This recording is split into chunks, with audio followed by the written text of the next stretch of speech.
Hello everyone, you are very warm welcome to our channel love scandals. और guys, आज मैं आपके साथ हर्टलेस प्रिंस का नेक्स्ट पार्ट लेके आई हूँ। चलिए उसे शुरू करते हैं। शुयंग, जिसने कि लवांगची के कोर्टयार्ड में आके उसके कमरे में घुसकर जब उसे सच बताया कि किस तरह से यूनपिक के लोगों को यहाँ पर किसने मारा था, और उसने बताया कि उसे ये बातें शाओ शिनचिंग से पता चली हैं, तब सारी बातें सुनने के बाद लवांगची का माथा ठनक गया था। अब उसे वेवुशियन की कही गई बातों पर भी यकीन आ रहा था कि कुछ तो चल रहा है, कुछ तो बड़ा जिन गुआंगशान करने वाला है, पर उसे ये नहीं पता था कि आखिर उसके दिमाग में क्या चल रहा है।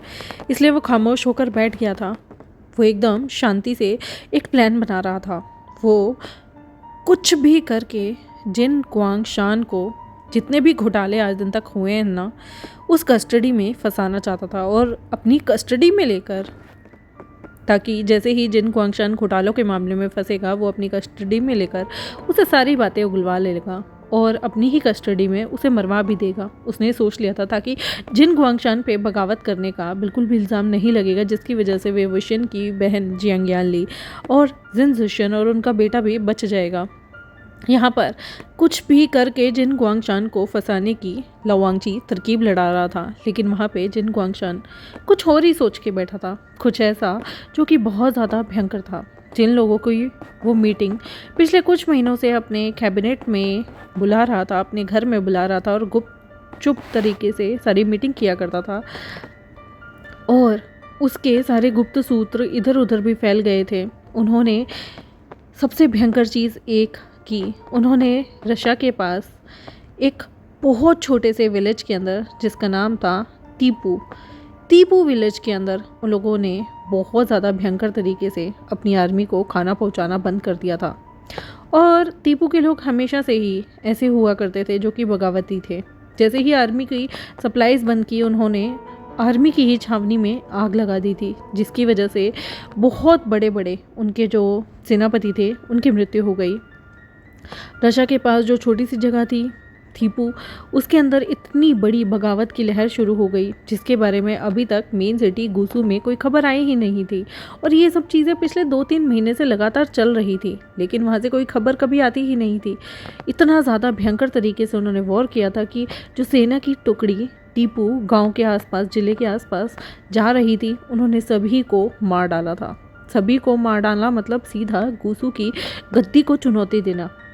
और इसकी खबर अब सही टाइम आ गया था हमारे लिन शिचिन यानी कि सम्राट को बताने का। इसलिए जिन गुआंगशान ने मौका देखते ही टीपू में लगी हुई सारी चीज़ों को, सारी सेनाओं को, और किस तरह से उन्होंने महाराज की सेना, गुसू की सेना को बुरी तरीके से धूल चटाई है, बुरी तरीके से मात दी है, इस बारे में सीधा जाके शिचिन को बता दिया। उसके डॉक्यूमेंट्स बहुत ज़्यादा पुख्ता सबूत के साथ थे, और कमाल की बात थी कि टीपू में क्या हो रहा है ना, ये बात कभी टीपू से बाहर आने ही नहीं दी।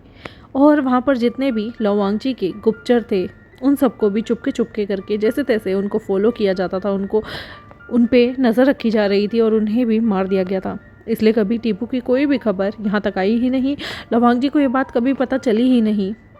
और जिन गुआंगशान ने एक पैतरा खेल दिया, क्योंकि इतनी बड़ी हार के बाद सभी जनता बातें करने लगी थी। अचानक से टीपू के बारे में जिन जनता को कभी कुछ पता ही नहीं था, वो बात आग की तरह फैलने लगी कि अब गुसू का वर्चस्व टीपू की ज़मीन पे कुछ भी नहीं है। टीपू के लोग इन लोगों को मानते ही नहीं हैं, इनके चैलेंज को स्वीकार ही नहीं करते। वो लोग इन्हें निकम्मा और निखट्टू मानते हैं, जिसकी वजह से लिन शिचिन ने चिशान जाकर जो विक्ट्री हासिल की थी, अब लोग उस पर भी हंसने लगे। और लगभग 1 हफ्ते का समय बीत रहा था। लिन शिचिन ने अब दोबारा से अपना वर्चस्व ठीक से करने के लिए दोबारा ऐलान कर दिया था। टीपू की खबर आने के 3 दिन बाद उसने ऐलान किया था कि हम 4 दिन बाद निकलेंगे, और आज उसी ऐलान की वजह से वो यहाँ पर सबको बाय बोलकर टीपू की धरती के लिए निकल रहा था। उसने लवांगची की सबसे अच्छी सेना की टुकड़ी भी अपने साथ ले ली थी, क्योंकि वो कुछ भी करके वहाँ पर जीतना चाहता था। लवांगची ने फिर भी अपनी सेना की एक टुकड़ी को यहाँ रोका हुआ था, लेकिन लिन शिचिन ने उसे कहा कि इस वक्त जो उनका महल है वो सबसे सुरक्षित जगह है, जहाँ पर कोई भी खतरा नहीं। इसलिए वो अपनी सबसे होनहार सेना के साथ टीपू वालों से लड़ना चाहता है, क्योंकि टीपू के लोगों ने सीधा गुसू की गद्दी को चुनौती दी है। लवांगची ने कहा भी कि वो इस युद्ध को लड़ने के लिए चला जाएगा, लेकिन लैन शिचेन ने ये चीज़ अपने ईगो पे ले ली थी और उसने कहा था कि नहीं, मैं जाऊँगा, तब तक तुम्हें यहाँ पर सम्राज्ञी का और बाकी सबका ख्याल रखना होगा। लौ वांगजी, जो कि जिन गुआंगशान को कैसे तैसे करके अपने नीचे दबाना चाहता था, वो जिन गुआंगशान बहुत ही शातिर तरीके से महाराज के साथ टीपू जाने के लिए बोल देता है। ये पैतरा तो लवांगजी को समझ में ही नहीं आया कि आखिर वो महाराज के साथ टीपू जैसी जगह क्यों जाना चाहेगा। जिन गुआंगशान वो इंसान नहीं था जो खतरों से खेलना पसंद करे। वो ज़रूर किसी बात को छुपाना चाहता होगा। क्या वो महाराज को खतरा मानता है, महाराज को साइड से हटाना चाहता है? लेकिन नहीं, वो जानता है कि जानबूझकर किसी कारणवश तो जिन गुआंगशान ने लैन शिचेन को जानबूझकर गद्दी पर बैठा कर रखा था, तो वो इतनी जल्दी से तो कुछ करेगा नहीं। लवांगजी का दिमाग के घोड़े दौड़ रहे होते हैं, लेकिन उसे अभी फ़िलहाल इस जिन गुआंगशान को अपनी कस्टडी में लेकर तड़पाना था। पर उसका ये फेल हो जाता है, ये जो भी तरकीबें उसने सोची थी, क्योंकि जिन गुआंगशान जानबूझकर सम्राट के साथ निकल गया था। वो सम्राट के साथ लगभग 2-3 दिन तक सफ़र करता है और उसके गुप्तचर भी उसके मैसेज को इधर उधर पहुँचाते रहते हैं। यहाँ पर जंगछा के ऊपर फ़िलहाल कोई भी अटैक नहीं हो रहा था, कोई भी असैसिनेट नहीं था, क्योंकि लवांगजी ने उसकी सुरक्षा दोगुनी कर दी थी। वेवुशन भी हमेशा अलर्ट पे रहा करता था। एक दिन वेवुशन को खत आया कि कहा जा रहा है कि जिस तरह से टीपू के लोगों ने बगावत कर दी है, उसी तरीके से युनमक के लोग भी बगावत करने वाले हैं, जिसकी वजह से युनमक में सभी लोग, जितने भी लोग वहाँ पर रह रहे हैं, उन सभी को सजाए मौत हो सकती है, जिसका कहीं ना कहीं बहुत जल्दी अनाउंसमेंट होगी। ये बात सुनते ही हफड़ा दफड़ी में थोड़ा सा हमारा जो वेवुशन था वो डर गया। उस दिन जंगछा अपने कमरे में बैठा हुआ था और वेवुशन डर के तुरंत ही लवांगजी के पास जा रहा था, क्योंकि उसे लवांगजी से इस बारे में बात करनी थी। वो कुछ भी करके अपने जो भी जगह थी उसकी युनमक की, वहाँ पर बगावत नहीं चाहता था। और उसे ये जो सील पैक चीज़ें आई थी ना, वो बिल्कुल युनमक जैसी लग रही थी, तो उसे 101% यकीन था कि ये ज़रूर मैडम यू ने उसे भेजी होंगी। वो हक्का बक्का करते ही जंगछा को शाओ शिनचेंग की केयर में छोड़कर वहाँ से सीधा लवांगजी के पास चला गया था। लेकिन जब वो लवांगजी के कोर्टयार्ड में पहुँचा, तब उसने पाया कि कुछ देर पहले ही वहाँ से लवांगजी निकल गया था। उसे पता चला कि आज तो लवांगजी जो है अपनी कुछ आर्म फोर्सेस को लेकर और कुछ सेनापति को लेकर सीधा उसी डायरेक्शन में निकला है जहाँ पर युनमक है। जैसे कि मैंने आपको बताया था कि ये लोग कुछ काम को भी कर रहे थे, जैसे कि इनको सिल्क रूट बनाना था, जहाँ पर बहुत सारे लोगों की सड़क ठीक हो, और बहुत सारी जो सड़कें जो जब ठीक होंगी तो वहाँ से सिल्क रूट बनेगा, वहाँ से बहुत सारी इकोनॉमी होएगी, इकोनॉमी ग्रोथ होगी, व्यापार होगा। तो लवांगजी को उस रोड पर जाना पड़ रहा है, और वो रोड कहीं ना कहीं अगर लेफ़्ट की तरफ मुड़ जाए तो वो रोड जाया करता था युनमक की तरफ, और अगर राइट की तरफ मुड़ जाए तो वो चिशान की तरफ जाता था। तो यहाँ पर वेवुशन को लगा शायद लवांगजी अपनी फोर्सेस को लेकर यहाँ से निकल गया है। लवांगजी अपनी फोर्सेस का इस्तेमाल करके युनमक को शायद मार डालना चाहता है। वो एकदम से घबरा गया, बहुत ज़्यादा डर गया, इसलिए उसने वापस से जंगछा के पास आया और जंगछा को उसने बताया कि उसे बहुत डर लग रहा है। एक तो सम्राट यहाँ पर नहीं है, और शायद लवांगजी जंगछा के पेरेंट्स को मारने के लिए यहाँ से निकल गया है। इसलिए उसने जंगछा से कहा कि तुम ना धैर्य रखना, तुम्हें कुछ नहीं होगा। मैं लवांगजी को जैसे तैसे करके यहाँ के सबसे अच्छे घोड़े लेकर रोकने की कोशिश करूँगा। तुम अपना ख्याल रखना। जंगछा प्रेग्नेंट था, उसे सच में ये बात सुनते ही चक्कर आ रहे थे। तो वेवुशन ने तुरंत ही उसे बिस्तर पर लेटाया और शाओ शिनचेंग को कहा कि तुम इसका ख्याल रखना। हाँ, प्रेगनेंसी में से कुछ होना नहीं चाहिए। मैं लवांगजी के पीछे जा रहा हूँ, मैं नहीं चाहता वो किसी गलत फहमी में आकर हमारी युनमक को कुछ भी कर दे। शिजे, उनका बच्चा और उनका पति भी वहीं है, और तो और मैडम यू और जंग फैमिया भी वहीं हैं। मैं अभी आ जाऊँगा, हाँ, कुछ दिनों की बात है। ये बोलकर वेवुशन तुरंत ही आसपास देखने लगा। पहले उसे कुछ नहीं मिल रहा था, लेकिन फिर उसने अपने ही एक सैनिक से बोलकर उसका घोड़ा लिया, और उस घोड़े का इस्तेमाल करते हुए, क्योंकि ऐसा नहीं था कि उसे घुड़सवारी नहीं आती थी, वो एकदम ट्रेंड ओमेगा था जो यहाँ पर फ्रजाइल बन के रहा करता था। पर ऐसा नहीं है कि उसे कुछ भी नहीं आता था, तलवारबाजी में, तीरंदाजी में, भाला फेंकने में एक नंबर का माहिर था।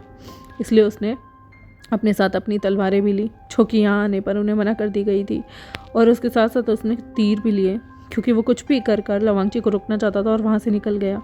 बिना कुछ सोचे, बिना कुछ समझे वो यहाँ से निकल गया था। उसे बिल्कुल आइडिया नहीं था कि लवांगची केवल उस सिल्क रूट पर कुछ कठिनाइयाँ आ रही थीं। कुछ लोगों ने प्रोटेस्ट कर दिया था, वहाँ पर काम होने नहीं दे रहे थे, जिसकी वजह से लवांगची वहाँ पर अपनी सेना को ले जाकर जो भी दिक्कतें आ रही थी उन्हें ठीक करवा के जल्दी से वापस आने वाला था। हालांकि पहले लवांगची नहीं गया था, वहाँ का थोड़ा सा निरीक्षण करने के लिए नीमिंगजू भी गया था, पर सभी लोग वहाँ पर सम्राट की बार बार आने की गुहार लगा रहे थे, क्योंकि सम्राट ने उन्हें बहुत सारी चीज़ें प्रॉमिस की थी। इसलिए सम्राट जब यहाँ पर नहीं था और वो जब टीपू जगह पर गया हुआ था तो उसकी गैर हाजिरी में लवांगची को वहाँ पर जाना पड़ा। इतना अजीब सा मैटर हो गया था ना कि लवांगची को बिल्कुल मन नहीं था ये जगह छोड़कर जाने की, लेकिन उसे मजबूरी में ये सब करना पड़ा। पर सब ने बिल्कुल भी नहीं सोचा था, क्योंकि जैसे ही वे विशन गुजू से बाहर गया, अचानक से गुजू के सारे दरवाजे बंद हो गए। और तो और सेना की 2 टुकड़ी जो कि गुप्त रूप से तैयार करवाई गई थी जिन क्वांगशान द्वारा, वो अचानक से एक्टिव हो गई। सभी लोग काले कपड़ों में बगावत करने के लिए जिन क्वांगशान के साथ महल में प्रवेश करते हैं। महल वाले ऑलरेडी सतर्क थे, उन्हें लगता था कि कोई एक बंदा आएगा, 2 बंदे आएंगे। महल की सिक्योरिटी अभी सिर्फ रानी के पास थी, लेकिन बहुत सारे लोगों को पता ही नहीं था क्या चल रहा है। इसलिए उसने सबसे पहले हमला करके चिंगेंजुन, मैडम लैन और लेंचिरन के पास पहुँचे। उन सभी को बंदी बनाया। जिन ग्वांगशान के फाइटरों से यहाँ पर महल में जितनी भी सेना थी ना, वो सारी रानी के कक्ष में थी। इसलिए बाकी के महल पे इतने ज़्यादा प्रॉब्लम नहीं थी, इतना ज़्यादा उन्हें कोई टारगेट नहीं करता था। तो जो हमारी क्वीन एम्प्रेस थी उसके पास इतनी ज़्यादा, मदर क्वीन के पास इतनी ज़्यादा वो नहीं थी, जिसकी वजह से तुरंत ही उन्हें भेद लिया गया। उन तीनों को पकड़कर एक साथ एक ग्राउंड में ले आया गया और वहाँ पर उसने उन तीनों को पकड़कर घसीटते हुए लाया, क्योंकि उसकी आर्मी बहुत ज़्यादा, जिन ग्वांगशान की आर्मी जो थी ना, वो बहुत ज़्यादा हैवी पड़ रही थी इस वक्त। महल के सारे गार्ड जो थे वो रानी को बचाने में लगे हुए थे, बाकी की टुकड़ी हेंगुनजुन के साथ चली गई थी और जो सारी टुकड़ी थी वो लिनशिचन के साथ गई हुई थी। लेकिन यहाँ पर सारी चीज़ें ऑफ गार्ड रह गई थी। यहाँ पर सारे लोग निहत्थे थे ज़्यादातर। एक तरह से जो मेन लोग थे वो फ़िलहाल यहाँ से बाहर चले गए थे, इसलिए बहुत ज़्यादा क्योस मच गया था। और अब जिन ग्वांगशान ने अपना असली चेहरा दिखाना शुरू किया, वो मैडम लैन के पास आया और मुस्कुराकर बोला, क्यों तुम मुझे पसंद नहीं करती थी ना लैनी? मैं सोच रहा हूँ कि क्या होगा अगर तुम्हारे दोनों पुत्र जो कि यहाँ से बाहर हैं, अगर मैं उन्हें मार दूँ तो? अचानक से चिल्लाकर लैनी गुस्से में खड़ी होकर बोली, जिन ग्वांगशान, तुम्हारी हिम्मत कैसे हुई मेरे बच्चों के बारे में ऐसा बोलने की? मैं तुम्हारी ज़ुबान छीन लूँगी। लेकिन उनके कुछ रॉयल गार्ड्स थे जो कि पहले ही मारे जा चुके थे। जिन ग्वांगशान ने इस बार जो खाना बन रहा था ना, जो सुबह से यहाँ सर्व हो रहा था, उसमें कहीं ना कहीं कुछ ऐसे पदार्थ मिलवा दिए थे जिसकी वजह से आजकल यहाँ पर लोगों में बिल्कुल जान नहीं थी। जिन ने वो खाना खाया, इंक्लूडेड महारानी, सबको चक्कर आ रहे थे, सबकी हालत पतली थी। विभूषण भी जब घोड़े पे बैठकर जा रहा था लवांगची को उसका पीछा करने, तब उसे भी बार बार नींद आ रही थी। वो भी बार बार अपना सिर हिला रहा था। उसे इतनी गहरी नींद आ रही थी कि उसे पता ही नहीं चला। घोड़ा चलते चलते ही वो थोड़ी देर के लिए सो गया था और फिर घोड़ा भी एक जगह रुक गया था। वो घोड़े के ऊपर ही न जाने कितनी देर तक बेहोश पड़ा रहा और ना ही वो लवांगची के पास पहुंच पा रहा था। और जिन ग्वांगशान को तब वक्त मिल गया और उसने मुस्कुराते हुए लेन ई की तरफ देखते हुए कहा, लेनी, तुम कितनी शातिर हो ना। आखिर तुम लिली के बच्चे को तख्त पर बैठाने के बाद ऐसे कैसे जता सकती हो कि ये तुम्हारा ही बच्चा है? मैं जानता हूँ कि वो लिली और लेंचिरन का बेटा है। लेंचिरन कोई और नहीं बल्कि तुम अच्छे से जानती हो मैं लिली से कितना प्यार करता था और वो उसी का ही बेटा है ना।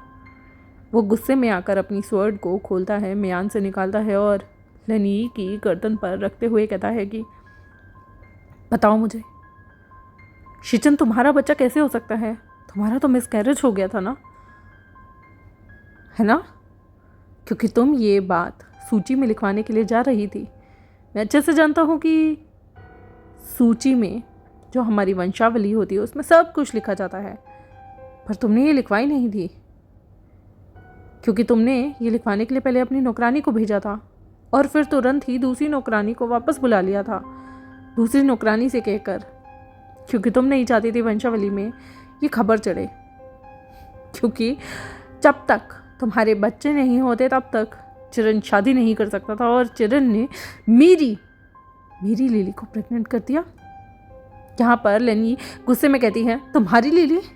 तुम्हारी शादी रोज से हुई थी। यहाँ पर जिन क्वांगशान कहता है कि रोज मैंने कभी रोज से प्यार नहीं किया, सच बताऊं मुझे लिली बहुत पसंद थी। तभी लेन चिरन चिल्ला कर कहते हैं जिन क्वांगशान, शर्म नहीं आती तुम्हें? अपनी गंदी जुबान से मेरी लिली का नाम मत लेना। तभी जिन क्वांगशान उनके पास आता है और कहता है कि तेरी लिली? वो हल्का सा अपनी तलवार से उनकी गर्दन पर एक वार करता है और हल्का हल्का खून आने लग जाता है। फिर वो ज़ोर से वार करता है और भी ज़्यादा खून आने लगता है। चिरन अपना गला पकड़कर कहते हैं, उनकी आवाज़ नहीं निकल रही थी और धड़ाधड़ खून की नदियाँ उनके गले से बह रही थी। तभी लेन यी और लेन चिंगेंजुन आगे बढ़ने की कोशिश करते हैं तो जिन क्वांगशान के लोगों ने उन्हें तेज़ी से पकड़ लिया था। उन्होंने चिरन की तरफ जिन क्वांगशान आते हुए बोले, उसकी छाती पर लात मारकर उसे गिरा कर चीखते हुए कहा, तुम्हें पता है मैं लिली को कितना पसंद करता था चिरन, पर तुमने उसके साथ अपनी रट बिताई, उसकी हीट बिताई और तुम्हें शर्म नहीं आई? तुम्हें पता है मैं जानता था कि वो तुम्हें पसंद करती है, इसलिए मैंने सिर्फ उसकी जैसी दिखने वाली रोज से शादी कर ली, पर मैं कभी भी रोज से प्यार नहीं कर पाया क्योंकि मेरे दिल में हमेशा से लिली थी। रोज उस जैसी दिखती थी इसलिए मैंने उससे शादी की, लेकिन अगर लिली आज मेरी ज़िंदगी में होती तो मैं लॉयल होता। मुझे दर बदर भटकते हुए लिली का चेहरा देखते हुए किसी और में प्यार ढूंढना नहीं पड़ता। तभी चिंगेंजुन कहते हैं, तुम तो हमेशा से ही घटिया थे। तुम्हें लिली मिल भी जाती ना तब भी तुम इधर उधर मुंह मारते क्योंकि तुम एक गंदी नाली के कीड़े हो जिसे मुंह मारने की आदत है। तभी मुस्कुराते हुए पीछे मुड़ते हुए जिन क्वांगशान बोला, बोल भी कौन रहा है? हाँ, तुम बोल रहे हो? तुम बोल रहे हो मुझे? तुम्हारी हिम्मत कैसे हुई? भूल गए तुम पिछले राजा को गद्दी से हटाने के बाद मैंने तुम्हें राजा बनाया और उसके बावजूद भी तुम ये बोलने की मेरे सामने ज़रूरत कैसे कर सकते हो? उसने अपनी तलवार निकाली और गुस्से से यहाँ पर चिंगेंजुन का गला काट दिया, जिसे देखने के बाद लेनी ज़ोर ज़ोर से दहाड़ मारकर रोने लगी क्योंकि उनकी आंखों के सामने उनके पति मर गए थे। चिरन भी अपने भाई को मरता हुआ देखकर चिल्लाना चाहता था पर उसकी गर्दन से वैसे ही इतना ज़्यादा खून निकल रहा था कि वो कुछ बोल नहीं पाया। वो अपने भाई के पास जाना चाहता था लेकिन अचानक से वो गिर गए। उनका हाथ आगे की तरफ था और जिस पर जिन क्वांगशान ने पैर रखते हुए कहा, तुम दोनों भाई, तुम्हें पता है तुम्हें मार कर मैं गद्दी ले सकता था, लेकिन मैं लोगों की नज़रों में इविल नहीं बनना चाहता था क्योंकि पहले ही मैंने रोज़ वैली को पूरा का पूरा तबाह कर दिया था। मैंने रोज़ से शादी की और तुम्हें पता है चिरन, मैंने तुम्हारी लिली को छुआ उसकी मर्जी के बिना। बहुत मज़ा आ रहा था जब वो मेरे नीचे तड़प रही थी, रो रही थी। मैं उसी दिन उसके बच्चे की गर्दन काट देना चाहता था, पर ये लेनी बड़ी ही शातिर थी। ये उस बच्चे को लेकर यहाँ भाग आई और इसे लगा कि मुझे कभी पता नहीं चलेगा। तुम्हें पता है, हाँ चिरन, वो बहुत खूबसूरत थी बिना कपड़ों की भी। और उसने ज़ोर से चिरन के पैरों को अपने हाथों के नीचे मलते हुए कहा, तुम्हें पता है क्या, मैं उसके साथ शादी करना चाहता था लेकिन मैंने कभी नहीं सोचा था मुझे उसके साथ ये सब करना पड़ेगा। पर मुझे अब कोई अफसोस नहीं क्योंकि मैंने उसे अपने हाथों से मारा था। और अब वो अपनी तलवार निकाल कर चिरन जो कि नीचे गिरे हुए थे उनकी कमर में ज़ोर से उस तलवार को गाड़ देता है और कहता है, मैं हमेशा से तुम्हें मारना चाहता था चिरन, पर अफसोस अफसोस कि मैं नहीं मार पाया और तुम्हारे उस निकम्मे बेटे को मैंने राजगद्दी पर बैठाया, क्योंकि मैं उसे अपनी मोहरा बना के रखना चाहता था। मैं उसे अपनी उंगलियों पे नचाना चाहता था। मैं देखना चाहता था कि उस इंसान, जिस इंसान ने उसकी माँ उससे छीन ली, जिस इंसान ने उसे कभी उसके बाप के मुंह से बेटा कहने की वो फीलिंग महसूस नहीं होने दी, वो इंसान मेरी हाथ का कठपुतली बनेगा, मेरी सब बातें मानेगा और मैं उसके दिल पर राज करूंगा। लेकिन वो हैंगुन जुन, उस मनहूस ने मुझसे ये प्लेजर भी छीन लिया। मेरा बड़ा मन था तुम्हारे बेटे को अपना पपेट बनाने का, लेकिन जिस लेनी का वो मनहूस लड़का, उसने सब बर्बाद किया। पर कोई बात नहीं, अब इस गद्दी पर बैठेगा मैं किंग मेकर फिर से बनूंगा, लेकिन इस पर तुम लोगों के बच्चे नहीं बल्कि मेरा बेटा इस गद्दी पर बैठेगा। समझे तुम? उन लोगों को बाहर ही खत्म करवा दूंगा मैं, और उससे पहले तुम लोगों को यहाँ मार दूंगा। जब उनकी फैमिली ही नहीं बचेगी तो वो यहाँ पर करेंगे ही क्या। और तब चिरन के कमर से वो अपनी तलवार निकालता है, और चिरन, जिसका बहुत सारा खून वैसे ही बह चुका था, वो दोबारा से चिरन की गर्दन पर अपनी तलवार को रखकर बुरी तरीके से उसकी गर्दन को फिर से लहूलुहान करते हुए उसे मार देता है। और अब वो लेनी के पास आता है, उसको बालों से पकड़कर खींचते हुए अपने पास उठाता है और कहता है कि बहुत नफरत थी ना तुम्हें, बहुत ज़्यादा घृणा। क्या सोचते थे तुम? मैं बेवकूफ़ हूँ, ठरकी हूँ, यही सब तो सोचते थे ना तुम लेनी। तुम्हें पता है लिली मेरे लिए सब कुछ थी, पर तुम लोगों की वजह से मैं कभी लिली के नज़दीक नहीं जा पाया। तुम सारी उसके आसपास मंडराती रहती थी, वो शर्मीली थी, मुझे बहुत नफरत होती थी। तुम्हें पता है उस कांसे को और उस वीचांग से उन्होंने बगावत छेड़ी थी ना, कि मैंने रोज़ वैली के लोगों को मार दिया। वो मेरे खिलाफ जाने वाले थे, मैंने उन्हें ही मरवा दिया था, उनका नामो निशान मिटा दिया, और जो जो मेरे ऊपर उंगली उठाएगा मैं उन्हें भी मार दूंगा। तुम्हारे बेटे हैंगुन जुन को भी मार दूंगा। तभी गुस्से में उससे दूर भागती हुई उसे जोर का थप्पड़ लगाकर लेनी दूर जाती है। तभी वह लेनी के पास आता है। उसने अपनी तलवार से लेनी के ऊपर के रोप्स को उसके कंधे से फाड़ दिया। लेनी चिल्लाई, नहीं। तब उसने दूसरे कंधे से भी लेनी के रोप्स को फाड़ दिया। तभी उसने अपने 2 सोल्जर्स को इशारा किया और उसने लेनी को, उन दोनों सोल्जर्स ने आके फटाफट पकड़ लिया। तभी उसने लेनी के फ्रंट से सारे रोप्स को फाड़ दिए और ज़ोर ज़ोर से हंसने लगा। ओह, लगता है राजमाता बहुत बुज़ुर्ग हो गई हैं। उसने लेनी की कमर से उसकी बेल्ट को भी खोल दिया और धीरे धीरे करके उसके सारे कपड़े ज़मीन पे थे। लेनी के सारे कपड़े उतार दिए और लेनी अब बस अपने हाथों से खुद को बचा ही सकती थी।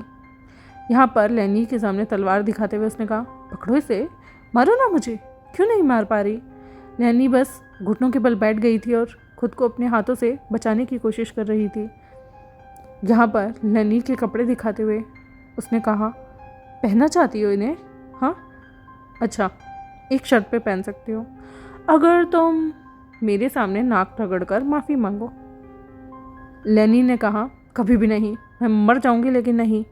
तभी उसने लेनी के बालों से पकड़कर उसे कहा कि ठीक है, मरना पसंद करोगी, मर जाओ। और उसने लेनी की तलवार से अब फिर से गर्दन काट दी और बिना कपड़ों के वो सीधा ज़मीन पर गिर गई और कुछ देर तड़पने के बाद उसकी मृत्यु हो गई। यहाँ पर जिन गुआंगशान ने एक बार लेनी की तरफ देखा और कहा कि इसकी लाश को ऐसे ही पड़े रहने दो, इसके बेटे आएंगे तो देखता हूँ खून खोलता है या नहीं। अब पूरे महल के जितने भी नौकर हैं, नौकरानियाँ हैं जो हमारे साथ नहीं हैं, उन सबको मार दो। जिन्होंने भी ये सब सीन देखा है उन सबको भी मार दो। वैसे काफ़ी लोगों को तो हमने मार ही दिया है, अब चलो सीधा रानी के पास चलते हैं। उसके गर्भ में पल रहा है ना वो पिल्ला जो आगे चल के उत्तराधिकारी बनेगा। मैं उसके पास किसी को छोड़ूंगा ही नहीं। उत्तराधिकारी इस खानदान का कोई वारिस ही नहीं बचेगा। लैन परिवार का नाम एक साथ मिट जाएगा। ये बोलता हुआ वो आगे की तरफ बढ़ा। यहाँ पर लवांगची जिस जगह पहुँचा था, जिस सेना की टुकड़ी के साथ वो पहुँचा ना, उसने देखा कि वहाँ पर जो लोग ड्रामा कर रहे थे सारी जगह बंद करने का और काम नहीं हो पाएगा, हैंग वंजुन को बुलाओ या एम्परर को बुलाओ, जो लोग मांग कर रहे थे वो अचानक से अपने साथ हथियार लेके खड़े हो गए थे।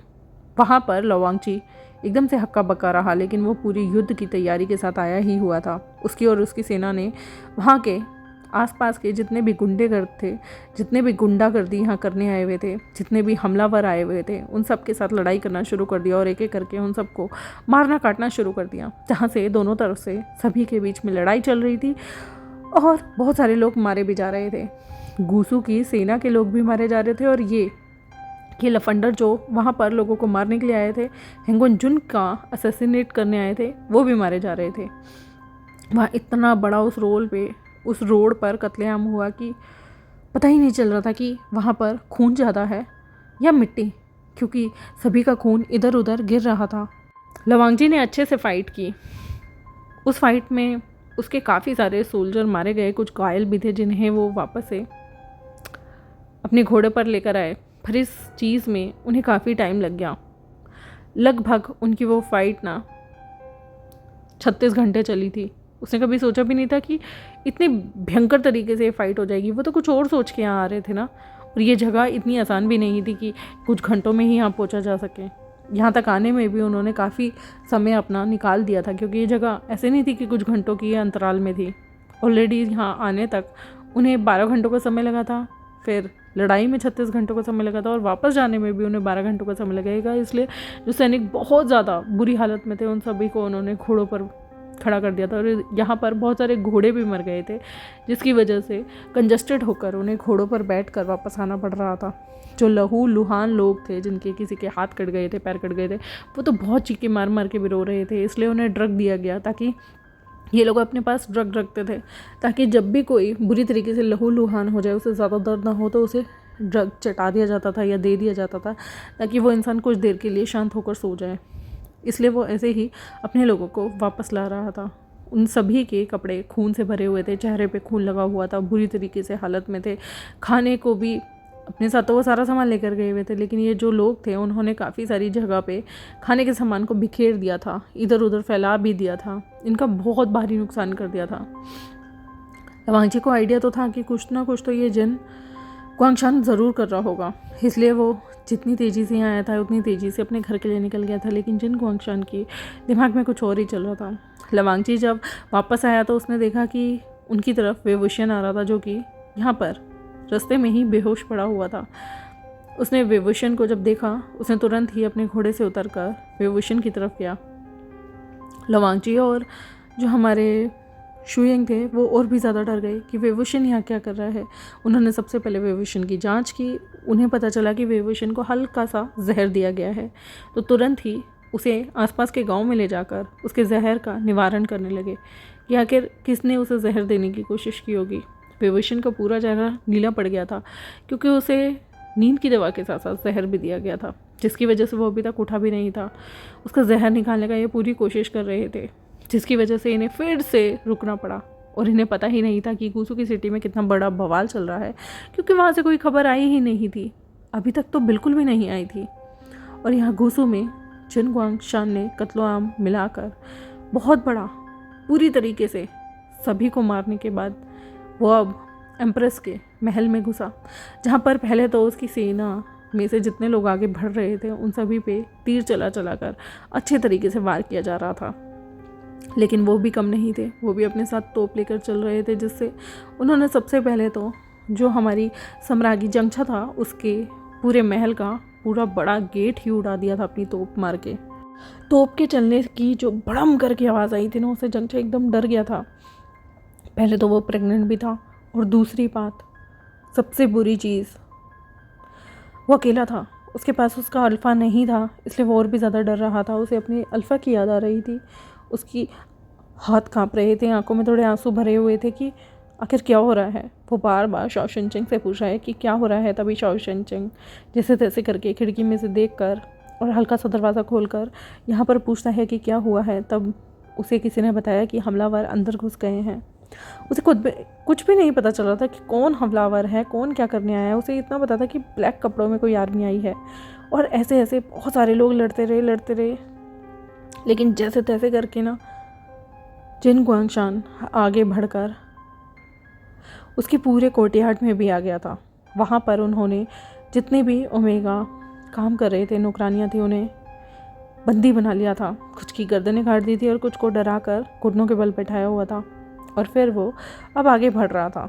आगे सबसे पहले तो उसके 4 बॉडीगार्ड आगे बढ़ रहे थे, और जिन जीशुन भी यहाँ पर उनके साथ लड़ने के लिए आया हुआ था। जी हाँ, क्योंकि वो कुछ भी करके ना विवशन को आज इस पूरी भरी सभा के बीच बेइज्जत करना चाहता था। उसके साथ वो सब करना चाहता था जो उसे नहीं कर पाया था। इसलिए वो लोग आगे बढ़े, लेकिन उन्होंने पाया कि जिंगचा के कमरे में विभूषण है ही नहीं, बल्कि शाओ शिनचेंग उसके बिल्कुल सामने आकर तलवार निकाल कर खड़ा था। जिन गुआंगशान हल्का सा स्माइल करता है। उसके साथ इस कमरे में 10 से ज़्यादा लड़ाके आ गए थे, जिनके साथ शाओ शिनचेंग को अकेले लड़ाई करनी पड़ रही थी। जिंगचा ने भी अपनी तलवार निकाली, क्योंकि वो भी कोई नॉर्मल इंसान नहीं था, वो भी अच्छा खासा कल्टिवेटर था। यूनमक की जो तलवारबाजी थी वो बहुत ज़्यादा फेमस थी, लेकिन प्रेगनेंसी की वजह से और उसका इतना मोटा पेट निकला हुआ था कि उसके जो मूव्स थे वो बहुत ज़्यादा स्विफ्ट नहीं थे, बहुत ज़्यादा तेज़ी से वो नहीं कर रहा था। उसकी बार बार सांस भी फूल रही थी, उसे घबराहट भी हो रही थी, और जो उन्होंने खाना खाया था उससे उन दोनों को ही हल्की हल्की कमज़ोरी भी आ रही थी। यहाँ पर जिन गुआंगशान तो पीछे खड़ा था, लेकिन शाओ शिनचेंग को देखकर जिन जीशुन का चेहरा खिल गया। उसने कहा कि ये ओमेगा मुझे चाहिए। तभी उसकी तरफ नफ़रत भरी निगाहों से देखकर गुस्से में बहुत ज़्यादा चिल्लाते हुए शाओ शिनचेंग ने कहा बिल्कुल भी नहीं, और वो अपनी तलवार लेकर जिन जीशुन के बिल्कुल आगे आया और उसने जिन जीशुन का दूसरा हाथ भी काट दिया। उसने कहा कि मुझे छूने की तुम में बिल्कुल भी हिम्मत नहीं है, और ये बोलते ही उसने और भी ज़्यादा लड़ाई करनी शुरू कर दी। और धीरे धीरे करके जिन ख्वांगशान तो उस कमरे से बाहर गया, लेकिन उसने अपने 200 अल्फ़ा की आर्मी को एक ओमेगा से लड़ने के लिए भेज दिया। बेचारे शाओ शिनचेंग और जो यहाँ पर जिंगचा थे वो बुरी तरीके से सबसे लड़ रहे थे। जिन गुआंगशान ने उन दोनों को जैसे तैसे करके कैप्टिव बनाकर उनके हाथ पकड़े, उन्हें पीछे बांधा और दोनों को घसीटते हुए वो लोग बाहर ले आए थे। जिन गुआंगशान ने जब पीछे मुड़कर देखा तो कोर्टयार्ड में उन दोनों को ले जाकर बैठा दिया गया था। जिन गुआंगशान ने पीछे मुड़कर देखा, वो दोनों सिर झुकाकर बैठे हुए थे कि तभी एक उन्हें एक्सपेक्टेड नहीं था, अनएक्सपेक्टेड यहाँ पर पर्सन आता है, जो कि था सोंगलिन। सोंगलिन को जैसे ही पता चला कि कुछ गड़बड़ हो रही है, क्योंकि वो आज अपनी सूची लेकर महल में ही आने वाला था। वो अक्सर ही शाओ शिनचेंग से मिलने के बहाने से इधर आया ही करता था। तो वो आज जैसे ही यहाँ आ रहा था और बाहर की इतने ज़्यादा क्योस देखकर जैसे वो अंदर घुसा, शाओ शिनचेंग को घुटनों पर बैठा हुआ देखा, और यहाँ पर जिंगचा को भी उसने जैसे ही घुटनों पर बैठा हुआ देखा तो उसने अपनी नज़र घुमाई। जिन गुआंगशान वहाँ पर चल कर ही आ रहा था, और वो कहता है, अरे अधिकारी सोंग, आप यहाँ क्या कर रहे हैं? मैं जानता हूँ कि आप मेरे बेटे के अल्फ़ा का जो भाई है उससे आपकी शादी तय हो गई है, तो आप यहाँ क्या करने आ रहे हैं? आप रानी के सम्राज्ञी के महल में क्या करने वाले हैं? यहाँ पर सोंगलिन ने तुरंत ही अपनी तलवार निकाली और जिन गुआंगशान की तरफ करते हुए बोला, तुमने इन्हें बंदी क्यों बनाया है और क्या चल रहा है यहाँ पर? यहाँ पर हल्की सी टेढ़ी सी मुस्कान देते हुए जिन गुआंगशान ने कहा, तुरंत ही इसे बंदी बना लो। जैसे ही वो चीखा, बहुत सारे सोल्जर्स यहाँ पर सोंगलिन के आसपास आ गए। सोंगलिन ने अपनी तलवार से उन सभी पे वार किया, लेकिन तभी दूर खड़े व्यक्ति ने उसके एक घुटने पे वार करके उसे तुरंत ही घुटनों के बल झुका दिया। और यहाँ पर उसके आसपास सारे लोग आ गए। तभी जिन गुआंगशान ने तुरंत ही कुछ अल्फाओं से कह के उसके हाथों को भी पीछे बनवा लिया। जिन गुआंगशान ने तुरंत ही उसके पास आकर उसे जोर से मुक्का मारा और उसके मुंह से खून निकलने लगे और वो ज़मीन पे गिर गया। जिन गुआंगशान ने कहा कि तुम्हारी इतनी हिम्मत, अगर तुम नी मिंगजू के भाई के अल्फा नहीं होते तो मैं तुम्हें ख़त्म कर देता। यहाँ पर सोंगलेन ने उसे देखा और उसकी तरफ थूक फेंकते हुए उसके कपड़ों पर बोला, तुझ जैसे इंसान से तो मुझे भीख भी नहीं चाहिए। तू तू क्या मुझे जीवन दान देगा? तूने हमारे लोगों को पानी में, कुओं में पानी के अंदर जहर मिलाकर मारा, महामारी फैलाई। तुझे तो आज मैं अपने हाथों से मारूंगा, सोंगलेन ने गुस्से में कहा। तभी पैनी नज़रों से यहाँ पर उसने देखते हुए कहा, अच्छा कौन से शहर से आते हो तुम? युनपेग, यीलिंग, कौन सी जगह से आते हो तुम लोग? बताओ मुझे। शाओ शिनचेंग ने गुस्से में उसकी तरफ देखते हुए कहा कि याद करो अपने पाप, किन किन लोगों को मारा है तुमने। यहाँ पर उसके पेट में जोर से लात मारते हुए जिन गुआंगशान ने कहा, बहुत लोगों को मारा है। तुम कहाँ से आते हो ये बताओ मुझे, बताओ ना कहाँ से आते हो तुम? तो यहाँ पर लैंडिंग के पास एक छोटी सी जगह थी, घुम, उस जगह से वो आया करता था, क्योंकि यीलिंग के पास भी थी और युनपिंग के बीच में थी। यहाँ पर वो कहता है, मैं गुनगुन से आता हूँ। तुमने मेरे घर वालों को मारा और तो और तुमने सबके साथ बुरा किया। आज तुम्हारा कर्म, मैं तुम्हें जान से मार दूंगा। यहाँ पर सोंगलेन को ऐसे देखकर उसने सोंगलेन की गर्दन पर तुरंत ही अपनी तलवार रखी और कहा कि तुम मुझे मारोगे? तभी पीछे से शाओ शिनचेंग चिल्लाया, नहीं, उसे छोड़ दो, उसे जाने दो। तुमने पहले ही हम लोगों के माता पिता को मार दिया है, हमारे पूरे संप्रदायों को मार दिया है। हमें बख्श दो, हमें जाने दो जिन गुआंगशान, वरना मैं तुम्हें मार दूंगा। तभी जिन गुआंगशान पीछे की तरफ मुड़ा। उसने सोंगलेन को मारा नहीं और टेढ़ी नज़रों से शाओ शिनचेंग को देखने लगा। ओह, तो इस ओमेगा की आवाज़ें भी निकलती हैं, मैंने तो सोचा ही नहीं था। वैसे तुम बहुत खूबसूरत हो। वो धीरे धीरे अब शाओ शिनचेंग की तरफ देख चलने लगा तो पीछे से सोंगलेन ने उसकी तरफ फटाफट भागते हुए उसकी टांग पर जोर से अपने दांतों से बाइट किया और कहा कि कुत्ते, उसकी तरफ देखना भी मत। समझ में आई तुम्हें? उसकी तरफ देखना भी मत। तभी उसके मुंह पे ज़ोर से लात मारते हुए यहाँ पर मुस्कुराते हुए जिन गुआंगशान बोला, इंटरेस्टिंग, तुम तो नी हुसैन को पसंद करते थे ना, तो इस ओमेगा के लिए इतनी हमदर्दी? क्या तुम दोनों का कुछ सीन है? सोंगलेन ने यहाँ पर अपने घुटनों के दूसरे घुटना इस्तेमाल करते हुए, दूसरा पैर इस्तेमाल करते हुए उसके ज़ोर से पैर पे मारा, जिसकी वजह से जिन गुआंगशान नीचे गिर गया। जिन गुआंगशान ने गुस्से में कहा कि तेरी इतनी हिम्मत। वो खड़ा हुआ और फिर वो शाओ शिनचेंग के पास गया। शाओ शिनचेंग के बालों को ज़ोर से खींचते हुए उसने कहा, तुझे ये पसंद है? तुझे ये पसंद है क्या? सोंगलेन ने गुस्से में चिल्लाकर कहा, जिन गुआंगशान, छोड़ दो उसे। यहाँ पर जानबूझकर उसने सबसे पहले सोंगलेन की बेल्ट खोल दी और कहा कि लगता है ये ओमेगा वर्जन है। और उसने सोंगलेन के बालों को खींचा। सोंगलेन ने कहा, नहीं, छोड़ो मुझे, तुम्हें शर्म नहीं आती क्या? जिन गुआंगशान ने कहा, शर्म? किसी शर्म? हाँ, वैसे तुम बहुत डिलीशियस लग रहे हो और सुंदर भी काफ़ी हो। उसका चेहरा पकड़ के बोलने लगा। तभी शाओ शिनचेंग को ऐसे देखकर सोंगलेन कहा, घटिया आदमी, उसके ऊपर से अपने हाथ को हटाओ। यहाँ पर जिन गुआंगशान ने सोंगलेन की तरफ देखा और बालों से खींचते हुए शाओ शिनचेंग को एकदम खड़ा कर दिया और फिर गुस्से में उसके पास आया, उसकी नेक को हल्का सा किस करने लगा। लेकिन तभी अपने हाथों का, अपने कंधों का इस्तेमाल करते हुए शाओ शिनचेंग ने भी उसे दूर धकेल दिया और अपनी पैर को मोड़कर उसके टांगों के बीचों बीच जोरदार लात मारी। जिन गुआंगशान थोड़ी देर के लिए सन होकर ज़मीन पर गिर गया, चीख रहा था और अंदर से जिन जीशुन भी चीख रहा था क्योंकि उसके दूसरा हाथ भी कट गया था। वो रो रहा था, लेकिन उसकी ब्लीडिंग को एक साइड करते हुए अब सारे लोगों ने शाओ शिनचैंग, सॉन्गलैन और तो और जंगछा के आसपास आकर तलवार बिल्कुल उनकी गर्दनों पर रख दी थी। तो यहाँ पर जिन गुआंगशान ने स्मृत किया। जब वो थोड़ा सा उसको सांस आई, फिर वो खड़ा हुआ। उसने कहा कि बहुत गर्मी है तुम में ओमेगा। यहाँ पर फिर से जो हमारा शाओ शिनचैंग था उसे झुकाकर बैठा दिया गया। जिन गुआंगशान ने कहा, मुझे ऐसे ओमेगा बहुत पसंद है जो कि रिटेलिएट करते हैं। और अब उसने ये बोलते हुए ओमेगा के आगे के 2 रोप्स को फाड़कर आगे से खोल दिया।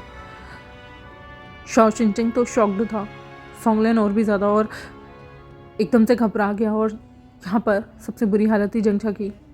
जंगछा के हल्का हल्का ब्लीडिंग होने लगी थी। वो प्रेग्नेंट था। यहाँ पर जंगछा ने कहा, तुम इतने घटिया कैसे हो सकते हो। तभी जंगछा की तरफ देखते हुए जिन गुआंगशान ने उसके पेट पर जोरदार लात मारी। इसकी वजह से वो गिर गया क्योंकि वो तो प्रेग्नेंट था ना। यहाँ पर वो हंसते हुए बोला कि तुम्हारी औकात ही क्या है। तुम्हारे माँ बाप को तो मैं बहुत पहले मार देता। तुम्हारी बहन के साथ तो मैं अपने बेटे की शादी कराना भी नहीं चाहता था। तुम जैसा फटीचर कैसे बन सकता है यहाँ की सम्राज्ञी।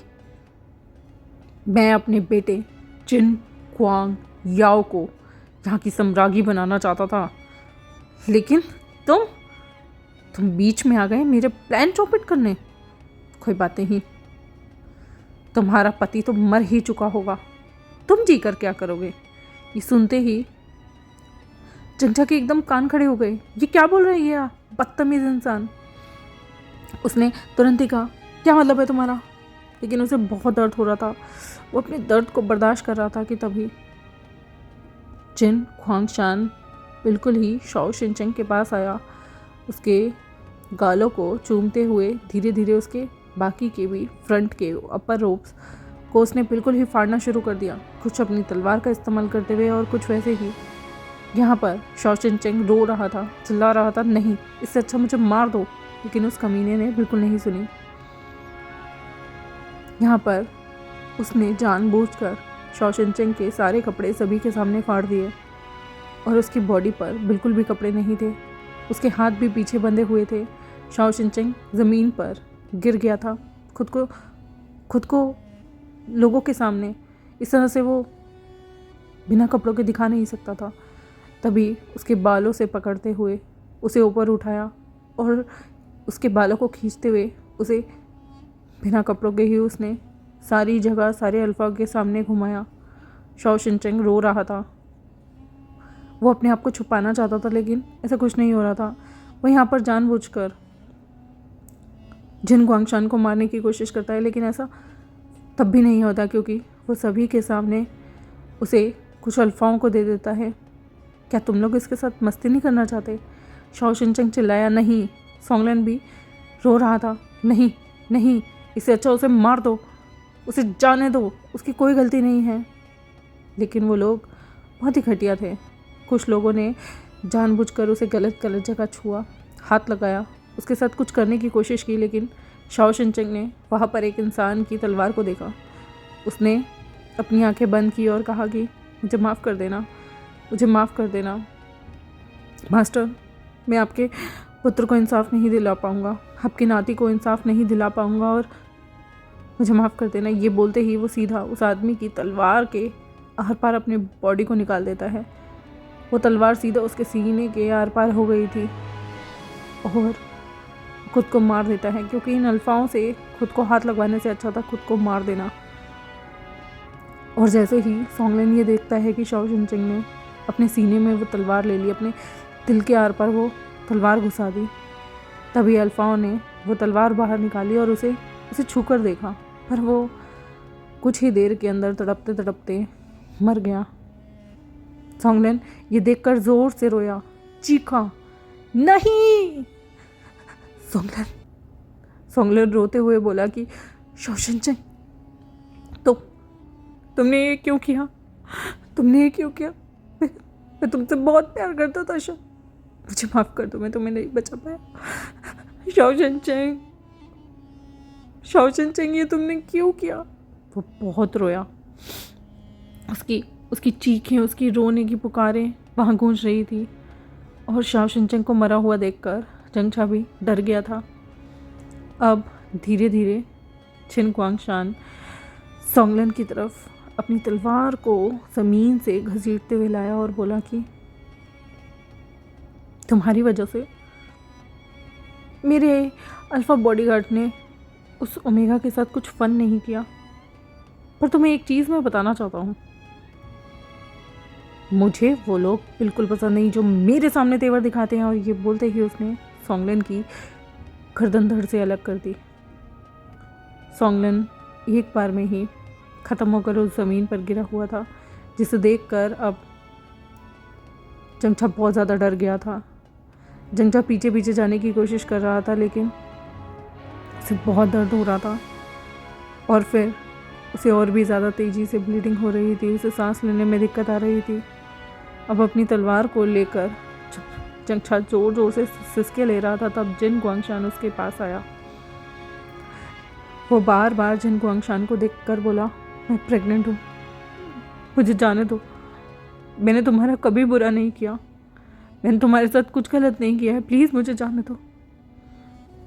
यहाँ पर जिन गुआंगशान उसके सामने तलवार लेकर बैठा और बोला कि मैं जानता हूँ तुमने मेरा कुछ बुरा नहीं किया, इन लोगों ने भी मेरा कुछ बुरा नहीं किया था, पर मैं ऐसा ही हूँ। मुझे सम्राट का थ्रोन चाहिए।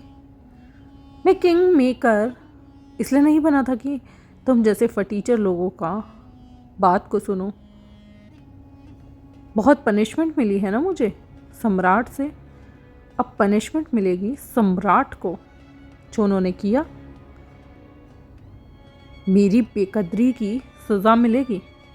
और उसने तलवार को सीधा जंगछा के पेट के आर पार घुसा दी और फिर बाहर निकाली जोर से। और उसने कहा, तुमको मैं लिली के पास भेज रहा हूँ। तुम्हारी सास, ससुर और शायद तुम्हारा पति भी, क्या पता ऊपर हो। जाओ ना, यहाँ तुम अकेले क्या करोगे? और अब तो तुम्हारा बच्चा भी नहीं बचा होगा। उसने दोबारा से तलवार को उसके पेट में घुसाया और ज़ोर से हिलाकर फिर बाहर निकाल दिया। जंगछा वहाँ चीखता रहा और जंगछा तड़प तड़प कर उससे हाथ जोड़कर गुहार लगा रहा था। अब धीरे धीरे उसका बहुत सारा ब्लड निकलने लगा। यहाँ पर जिन गुआंगशान ने उसे कहा कि अगले जन्म में तुम कोशिश करना, तुम किसी पॉलिटिक्स का हिस्सा ना बनो। तुम्हें बचाना चाहता था ना हेंग गुआंगचुन, नहीं बचा पाएगा, कभी भी नहीं बचा पाएगा। अब यहाँ पर मैं रहूँगा, मेरी सत्ता होगी और सब कुछ मेरे नाम होगा। ये ताज, ये महल, ये गुसु, ये 50% जगह जिसे जीता हेंग गुआंगचुन ने है, लेकिन शुरुआत मैंने की थी। और उसने अपनी तलवार पर अपनी उंगलियों से सबका लगा हुआ ब्लड साफ़ किया, फिर अपना हैंकी निकाला और फिर उस हैंकी पर से सबका खून पहुँचते हुए उसने अपनी तलवार को बंद किया। जंगछा वहाँ तड़प रहा था। तड़पते तड़पते वो अपने पेट पे हाथ रख रहा था।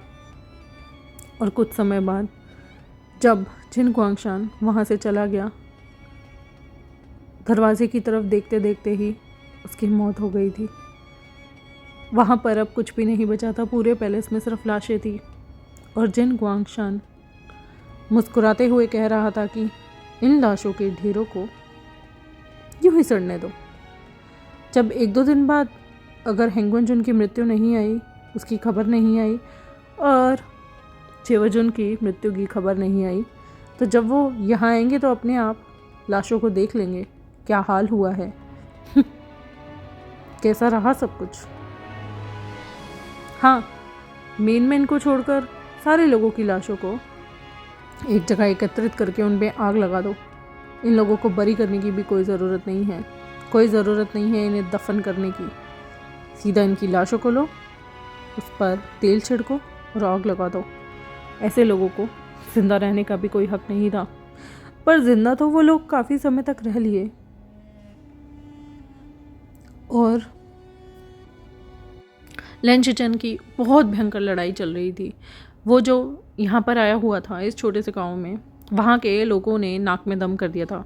वो लोग जैसे तैसे करके गुरिल्ला वॉर करते थे, इधर उधर छुप छुप के वॉर करते थे, क्योंकि ये एरिया ना थोड़ा सा पहाड़ी से भी घिरा हुआ था, इसलिए वो पहाड़ियों पर से लोगों पे हमला करते, मारते।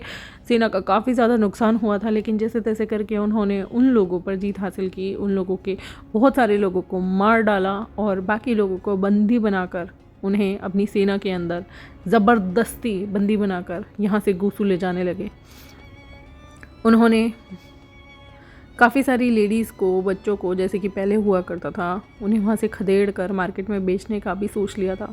लेकिन लेंशिचन ने मना किया कि नहीं, हम औरतों और बच्चों के साथ ऐसा नहीं करेंगे, क्योंकि किसी भी वॉर का हिस्सा औरतें और बच्चा नहीं होती हैं। तो उन्होंने औरतों और बच्चों को छोड़ने की इजाज़त दे दी थी, लेकिन वो अपने साथ बहुत सारे मर्दों को लेकर आए थे ताकि उन्हें नौकर बनाकर काम कराया जा सके। और बहुत सारे लोग तो वैसे ही मर गए थे। और उन्होंने सीधा वहाँ की एक मुखिया बनाई और उसे बोला कि आज के बाद तुम कभी भी गूसू के खिलाफ बगावत नहीं करोगे। यहाँ पर लेंशिचन की जीत हुई थी और उसे बिल्कुल भी अंदाज़ा नहीं था कि वहाँ से न जाने कितने हज़ारों किलोमीटर दूर उसके अपने माता पिता बुरी तरीके से मारे गए। पूरी लैन फैमिली को एक तरह से ख़त्म कर दिया गया और उसकी एम्प्रेस भी मर चुकी है, यहाँ तक कि उसका होने वाला बच्चा भी। वो तो अपनी ही धुन में पागल था। उसे लग रहा था शायद इस बार फिर से जब वो वापस जाएगा तो उसके माता पिता द्वार पर उसके लिए फूल की माला लेकर खड़े होंगे। उसका दोबारा से बहुत अच्छे तरीके से जश्न मनाकर स्वागत किया जाएगा। वो अपने डिल्यूजन में था, उसे कुछ भी नहीं पता था, क्योंकि बाहर के लोगों को पता ही नहीं था कि अंदर इतनी बड़ी बगावत हो गई है, क्या हो गया है। लोग बिल्कुल नॉर्मल तरीके से थे। लेंशिचन पे बहुत सारे हमले हो तो रहे थे जब वो वापस आ रहा था, पर उसके साथ सेना की बहुत बड़ी टुकड़ी गई हुई थी, जिसमें से मतलब ये लगा लो उसके साथ जो इतनी सारी फोर्सेस गई हुई थी उसमें अगर 50% फोर्सेस ख़त्म भी हो जाए तब भी उसके पास इतनी भयंकर सेना थी कि वो वापस आ रहा था। सेम लवांगची के साथ था। वेवुशन जिसे जहर चढ़ा था, उसे एंटीडोट मिलने के बाद उसका धीरे धीरे करके जहर उतर भी रहा था। और फिर जब वो होश में आया तो उसने हेंगुन को जब अपने पास देखा तो सीधा रोते रोते बोला, मेरे युनमक के लोगों को कुछ मत करना। क्या तुमने आंटी अंकल या युनमक वालों को मार दिया? तो यहाँ पर कंफ्यूज होकर उसे हेंगुन देखते हुए बोला, युनमक वालों को मार दिया मतलब? वेवुशन ने उसे बताया कि उसे क्या क्या न्यूज़ मिली थी और इसलिए वो दौड़कर भागता हुआ लवांगची के पास आया था। लवांगची यहाँ पर शॉक्ड। उसने कहा, शुएं, कुछ तो गड़बड़ चल रही है, मैंने ऐसा कभी कुछ नहीं किया। यहाँ पर वेवुशन एकदम हक्का बक्का रह गया, उसे खड़ा भी नहीं हुआ जा रहा था। तो उसने कहा कि इसका मतलब कुछ साजिश हुई है। जग जा, मेरे को कितना टाइम हो गया यहाँ तक आए हुए। उन लोगों को पता ही नहीं था कि आखिर कितना टाइम वेवुशन को हो चुका है वहाँ से निकले हुए, वहाँ से आए हुए। यहाँ पर वो लोग बताते हैं कि वेवुशन को लगभग 1 से 1.5 दिन तो बीत चुका है। उसके बाद वेवुशन एकदम घबरा गया। उसने तुरंत ही लवांगची से वापस चलने के लिए गुहार लगाई। हालांकि उसकी तबीयत ठीक नहीं थी, फिर भी लवांगची ने उसे अपने गोद में उठाकर अपने घोड़े पर बैठाया और धीरे धीरे करके उसे वापस लेकर आ रहा था। वेवुशन और लवांगची पता नहीं दोनों को ही बहुत ही अजीब सी बेचैनी हो रही थी, जैसे मानो कुछ तो गलत हो रहा है। उन्हें अच्छी वाइब भी नहीं आ रही थी, इसलिए वो लोग तो घोड़े को, जो कि ऑलरेडी रेस्ट मिल चुका था, उसे दौड़ाते हुए अंदर पहुंचने की कोशिश करते हैं। वो लोग अपने ट्रूप के साथ ही जा रहे थे, क्योंकि वो किसी भी तरीके से नहीं चाहते थे कि दोबारा कोई हमला हो और ट्रूप अगर इधर उधर बिखरा हुआ हो तो दोबारा से उन पर बहुत बुरी तरीके से हमले हो सकते थे। अचानक से लवांगची देखता है, क्योंकि वो बिल्कुल आगे आगे नहीं जा रहा था, उसके आगे भी एक ट्रूप था, कि अचानक से फिर से उन पर 3-4 लोग मिलकर हमला करते हैं। उन 3-4 के पीछे कम से कम 20-25 लोगों की और सेना थी, जिससे उन्हें फिर से लड़ना पड़ता है। वेवुशन, जिसके अंदर तो बिल्कुल जान नहीं थी, वो तो अभी पॉइजन से बड़ी मुश्किल से ठीक हुआ था। लवांगची ने वेवुशन को अपने पास अपने सीने से लगाया और अब उसने अपना वो रूप दिखाया जिसे देखकर सारे लोग थर थर काँपते हैं। उसने तुरंत ही अपनी सेना को कहा कि तुम यहाँ से पीछे हो जाओ। उसने शुएंग को बुलाया वेवशन को अपने साथ यहाँ से दूर लेकर जाओ। और उसने वेवशन को शुयेंग की पहली बार हाथों में देते हुए कहा कि तुरंत तुम लोग पीछे की तरफ भागो। आज दिन तक मैं सब पे मर्जी करता आया हूँ, लेकिन ये लोग भूल गए कि मैं कौन हूँ, द हेंगुइन चुन। और ये बोलते ही शुयेंग वेवशन, जो कि बहुत ही ज़्यादा कमज़ोर लग रहा था, उसे अपनी बाहों में लेता है और उसे तुरंत ही अपने घोड़े पे बैठाता है। वेवशन अभी भी लवांगची की तरफ देख रहा था, लेकिन अचानक से सारे घोड़े अब पीछे की तरफ भागने लगे। लवांगची वहाँ पर इतने सारे लोगों के बीच अकेला था और फिर उसने अपनी अल्फ़ा फेरोमोन्स को समन किया और तुरंत ही यहाँ पर खड़े सभी लोगों के हाथ पैर कांपने लगे, उनके घुटने कांपने लगे और उसने अपने फेरोमोन्स को इतना सफोकेट किया, जो फैला रहा था, कि जिसकी वजह से यहाँ सब लोगों की गले में खराश होनी शुरू हो गई, सांस आनी बंद होने लग गई और सभी कह रहे थे ये क्या हो रहा है, ये क्या हो रहा है। सभी के हाथों से उनके हथियार नीचे गिर गए थे और लवांगजी अब इरिटेट हो चुका था। वो समझ गया था कि कुछ तो अजीब हुआ है, क्योंकि जिन गुआंगशान बीमारी का बहाना करके उसे पता ही नहीं कि वापस से लौट कर उसके पैलेस में आ चुका, जहाँ पर वो उन लोगों को सफोकेट करके तब तक तड़पाता है जब तक वो लोग मर नहीं जाते, जहाँ पर वो एक का कॉलर पकड़ता है और पूछता है कौन है वो, कौन है वो जिसने तुम्हें यहाँ भेजा। तभी वो लोग कहते हैं हमें नहीं पता हमें नहीं पता, हमें किसी गुप्तचर ने खत भेजा था आप लोगों को मारने के लिए। लवांगची यहाँ पर उस बंदे को उठाता है और अपनी तलवार से उसकी गर्दन काट देता है और दूसरे बंदे के पास जाकर पूछता है बताओ मुझे, तुम्हें यहाँ किसने भेजा है, किसने। यहाँ पर जैसे ही वो ज़ोर से बोलता है, तभी एक आदमी कहता है कि वो रॉयल फैमिली का ही कोई मेंबर है, आपके मिनिस्ट्री का ही।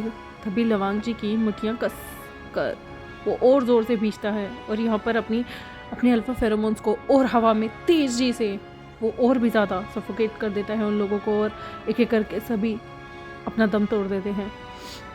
फिर लवांगची जाकर उस घोड़े पर बैठता है जिसे उसने हाथ मार के बहुत पहले ही पीछे कर दिया था। वो घोड़ा भी भागकर दूसरी तरफ चला गया था। फिर लवांगची, जो कि देख रहा था कि इस पक्षी को नुकसान नहीं, सॉरी इस जानवर को नुकसान नहीं होना चाहिए, वो चुपचाप जाकर उस घोड़े पर बैठ गया था। यहाँ पर लोगों को मारने के बाद घोड़े उनकी लाशों पे से होता हुआ, दूसरों को साइड करता हुआ सीधा अब वो लोग पैलेस के लिए निकल गए थे। शुयेंग से उसने वेवुशन को भी अपने घोड़े पे बैठा लिया था लेकर। वेवुशन की तबीयत ठीक नहीं थी। लवांगची ने तुरंत ही उसे इस बार अपने फेरोमोन से ढक दिया। उसके फेरोमोन्स कामिंग नहीं थे और यहाँ पर ओमेगा के फेरोमोन्स भी कामिंग बिल्कुल भी नहीं थे। शांति उन्हें महसूस नहीं हो रही थी और पीस उनके मन में इस वक्त थी नहीं। आखिर कौन है, क्यों है, ये सब चीज़ें, बहुत सारे सवाल यहाँ पर वेवुशन के मन में चल रहे थे।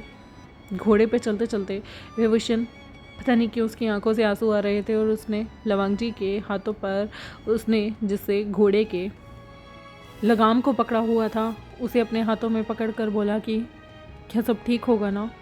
लवांगची इस वक्त कुछ भी बताने के मूड में नहीं था, क्योंकि उसे नहीं पता कि क्या चल रहा होगा। उसके मन में डर था, शिचन बाहर है, वो बाहर है, अगर शिचन को कुछ हो गया तो, उसके माता पिता को कुछ हो गया तो, एम्प्रेस के साथ कुछ हो गया तो। उसके मन में बहुत सारी उथल पुथल चल रही थी और वो जानता था कि शिचन बड़ी मुश्किल से उसे सब कुछ, सारी चीज़ें देकर गया है। यहाँ पर वो अपनी सेना लेकर जैसे तैसे गुसू में आता है। गुसू में आता है तो गुसू के सारे दरवाजे खुले थे। वो अचानक से अलर्ट हो गया। वो अंदर चलकर जा रहा था, पर उसे पता नहीं क्यों ऐसा लग रहा था जैसे सारी आर्मी यहाँ पर उसका विरोध करने के लिए खड़ी है। वो तो कुछ लोगों के साथ ही वापस आ रहा था और यहाँ पर वो थोड़ा सा डर गया। उसने तुरंत ही अपना घोड़ा तेज़ी से दौड़ाया और वो सबसे पहले पैलेस की तरफ जाना चाहता था, लेकिन उससे पहले वो सीधा वेवुशन को लेकर रानी के पैलेस के पास पहुंचा। एम्प्रेस के पैलेस के बाहर कितने सारे लोग मरे हुए थे, ये देखने के बाद तो वेवुशन और लवांगची, शुयेंग और वहाँ पे खड़े बाकी सब लोगों का भी बिल्कुल हलक तक उनकी जान आ गई थी। लवांगजी की तो मुट्ठियाँ और भी ज़्यादा लगाम पर भिज चुकी थी। वेवुशन की आंखों में खौफ साफ दिखाई दे रहा था और वो जैसे ही तुरंत ही घोड़े के साथ ही रानी के पैलेस में अंदर आ गया। उसने देखा कि ऑलरेडी तोप से वो पूरी जगह उड़ाई हुई है। और जैसे ही वो अंदर आए तो उनके सामने जो नज़ारा था वो देखने लायक था। रानी के जितने भी सर्वेंट थे उनके गले कट चुके थे, वो सारे ज़मीन पे गिरे हुए थे। वहाँ खून की जैसे किसी ने होली खेली हो, बिल्कुल ऐसा लग रहा था। और ज़मीन पर चंगछा की लाश थी, खून से सनी हुई। और दूसरी जगह बिना कपड़ों के शाओ शिनचेंग और सोंगलिन की भी गर्दन कटी हुई थी। ये देखते ही सबसे पहले तो वे विशन के होश ही उड़ गए। वो सीधा ही बिना कुछ सोचे समझे ही घोड़े पर से उतरा लड़खड़ाते हुए और जंगछा के पास गया और ज़ोर ज़ोर से चीखे मार के रोने लगा। लवांगजी के तो हाथ पैर ही फूल गए थे कि उसे शिचेन ने सबको बचाने के लिए बोला था। वो अपने घोड़े से उतरा और उसने जब आसपास का नज़ारा देखा, उसने नाड़ी चेक की। यहाँ पर जंगछा मर चुका था। विभूषण तो चिल्ला चिल्ला कर उसे अपनी गोद में ले लेके रो रहा था। और तभी यहाँ पर उसके बचपन का दोस्त मर चुका था। और शुयेंग की नज़र जैसे ही एक बिना कपड़ों की लाश पर गई, वो कोई और नहीं बल्कि शाओ शिनचेंग था। तो उसकी आंखों से आंसू निकल गए। वो टसल जो शाओ शिनचेंग हमेशा पहना करता था, वो वहीं पे टूट के बिखरी हुई थी। उसने तुरंत ही अपना क्लॉक उतारा और शाओ शिनचेंग को ढक दिया और उसकी लाश को अपने गले से लगाकर वो बहुत रोया, बहुत ज़्यादा। शाओ शिनचेंग, तुम मुझे छोड़कर नहीं जा सकते। गगन ने तुम्हें प्रोटेक्ट करने का वादा किया था ना, तुम मुझे छोड़कर नहीं जा सकते। उठो उठो, देखो गगा आ गए, उठो ना। लेकिन शाओ शिनचेंग नहीं उठा। पहली बार जोर से चीख मार कर शुयेंग वहाँ पर रोया। और शुयेंग को ऐसे रोता हुआ देखकर लवांगजी और भी घबरा गया, क्योंकि इस पैलेस में उसके माता पिता भी हैं। लवांगजी ने शुयेंग के कंधे पर हाथ डाला और उसने कहा कि शुयेंग, हमें मेरे माता पिता को बचाना होगा। वो कहाँ है? शुयेंग अभी भी शाओ शिनचेंग को गले से लगाकर रो रहा था।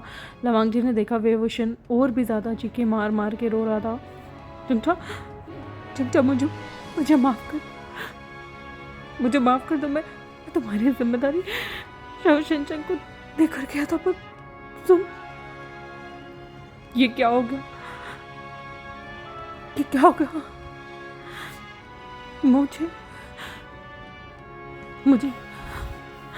मैं क्या जवाब दूंगा शिजे को, अंकल आंटी, मैडम यू और चांगफेमिया को?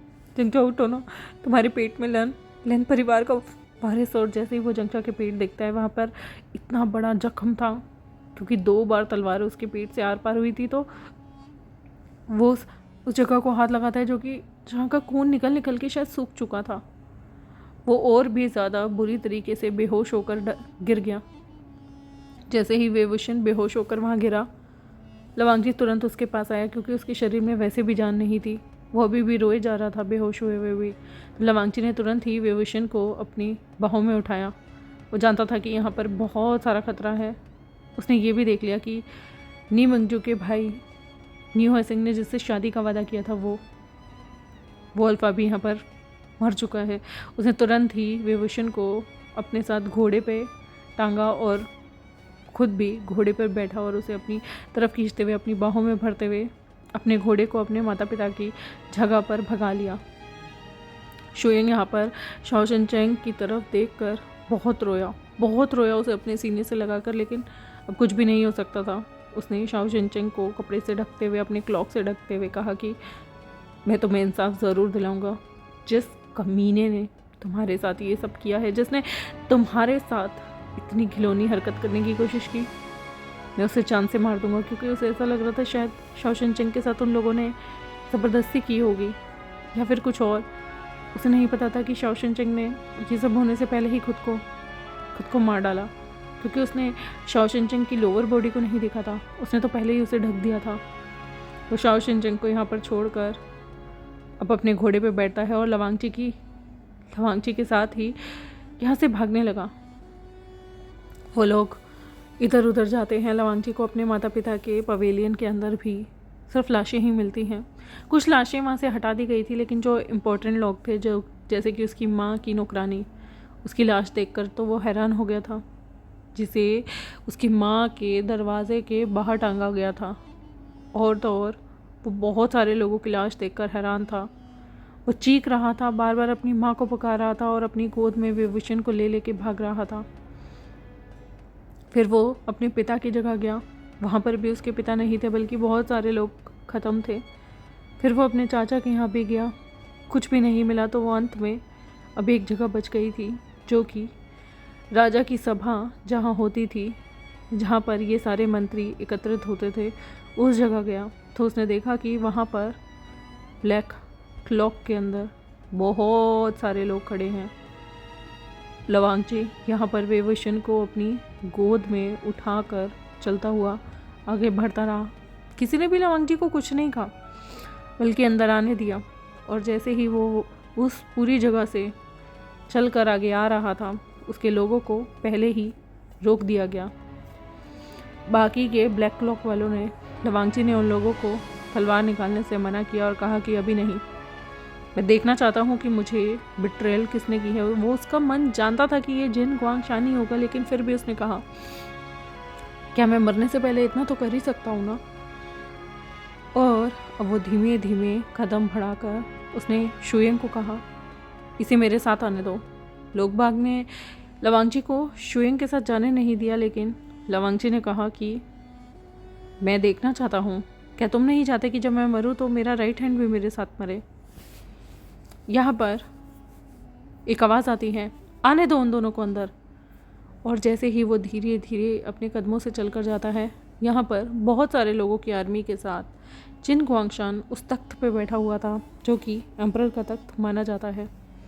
और उसे ऐसे देखकर लवांगची का खून खोल गया था। लवांगची मुस्कुराया और उसने अपने हाथ में विभूषण को थामा हुआ था। लवांगची ने अब ये दरवाज़ा बंद करने के लिए शुयेंग से कहा, शुयेंग ये दरवाज़ा बंद कर दो, क्योंकि मैं हमारे नए सम्राट से कुछ बात करना चाहता हूँ।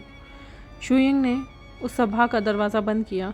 जिन गुआंगशान कह रहा कि अरे दरवाज़ा क्यों बंद करा रहे हो। लवांगची ने कहा कि मैं चाहता हूँ कि जब तुम मेरी गर्दन काटो तो कम से कम मेरा राइट हैंड उसे ना देखे।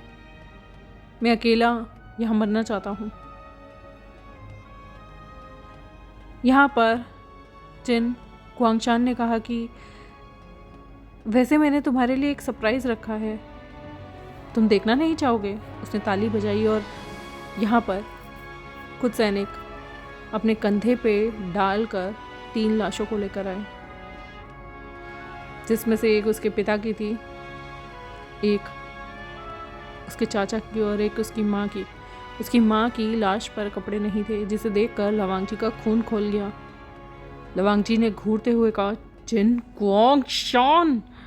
जिन गुआंगशान ने कहा कि तुम्हें पता है शीजिन की माँ के जिस्म पर भी कपड़े नहीं थे जब वो मरी थी, पर मैंने उसके साथ बहुत मज़े किए। पर तुम्हारी माँ बूढ़ी हो गई थी, इसलिए मैंने उसके साथ मज़े नहीं किए। तो ये तो अच्छी बात है ना, तुम्हारी माँ सेफ थी। लवांगची ने अब कहा कि तुमने सबको ख़त्म कर दिया, एम्प्रेस, उसके लोगों को, मेरी माँ के लोगों को, मेरे माता पिता, चाचा को। तुम्हें भाई का सच भी पता था, शायद हमेशा से, इसलिए तुम उन्हें कठपुतली बनाते आए ना। यहाँ पर जिन गुआंगशान मुस्कुरा कर कहते हैं, ऑफ कोर्स मैं जानता था कि वो तुम्हारा सगा भाई नहीं है, वो इस चिरन की औलाद है। मेरा मन तो करता था कि मैं उसे जान से मार दूं, लेकिन नहीं। मैं उसकी शादी अपने नाजायज पुत्र जिन गुआंगयाओ से कराकर गद्दी पर अपना वंशज बैठाना चाहता था, लेकिन उस मूर्ख ने इस गरीब भिखारी जियांग फैमिली के बेटे को चुना। तुम्हें पता है मैडम यू मुझे बिल्कुल पसंद नहीं है, क्योंकि वो और खांगसे सरन दोनों ही मेरे रास्ते में रोड़ा बना करती थी, मेरे और लिली के बीच में आया करती थी। मैं अपनी पत्नी को कभी पसंद ही नहीं करता था। मैंने हमेशा से लिली से प्यार किया। उस लिली को मुझसे चुराने वाला ये चिरन था। मैंने उस लिली को किसी का नहीं होने दिया। और शिशन, कमाल की बात है ना, तुम्हें मारने के बाद मैं उसे कहूँगा कि तुमने ये सब कुछ प्लान किया था, तुमने ही उसके ओमेगा एम्प्रेस को मार दिया, इसलिए बगावत में मुझे सबको मारना पड़ा, तुम्हें भी, यहाँ तक कि तुम्हारी पैरवी करने के लिए तुम्हारे माता पिता भी आ रहे थे। तुमने जानबूझकर अपने माता के साथ दुर्व्यवहार किया, जिसकी वजह से तुम्हारी माता मर गई और तुम्हारे पिता और अंकल तुम्हारे खिलाफ जा रहे थे, तुमने उन्हें भी मार दिया। कैसा रहेगा अगर मैं शिजन को फिर से अपने हाथों की कठपुतली बना दूं? मैं लिली के बेटे को या तो जान से मार देना चाहता हूँ या जिंदगी भर अपने हाथों की कठपुतली बनाकर रखना चाहता हूँ। और अब मेरा पुत्र बनेगा राजा।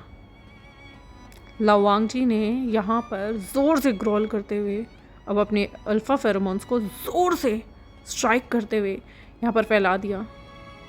और अब ये जितने भी लोग थे, जितने भी काले कपड़ों में लोग बैठे हुए थे, खड़े हुए थे, इन सारों की नाक पर पट्टी बंधी हुई थी।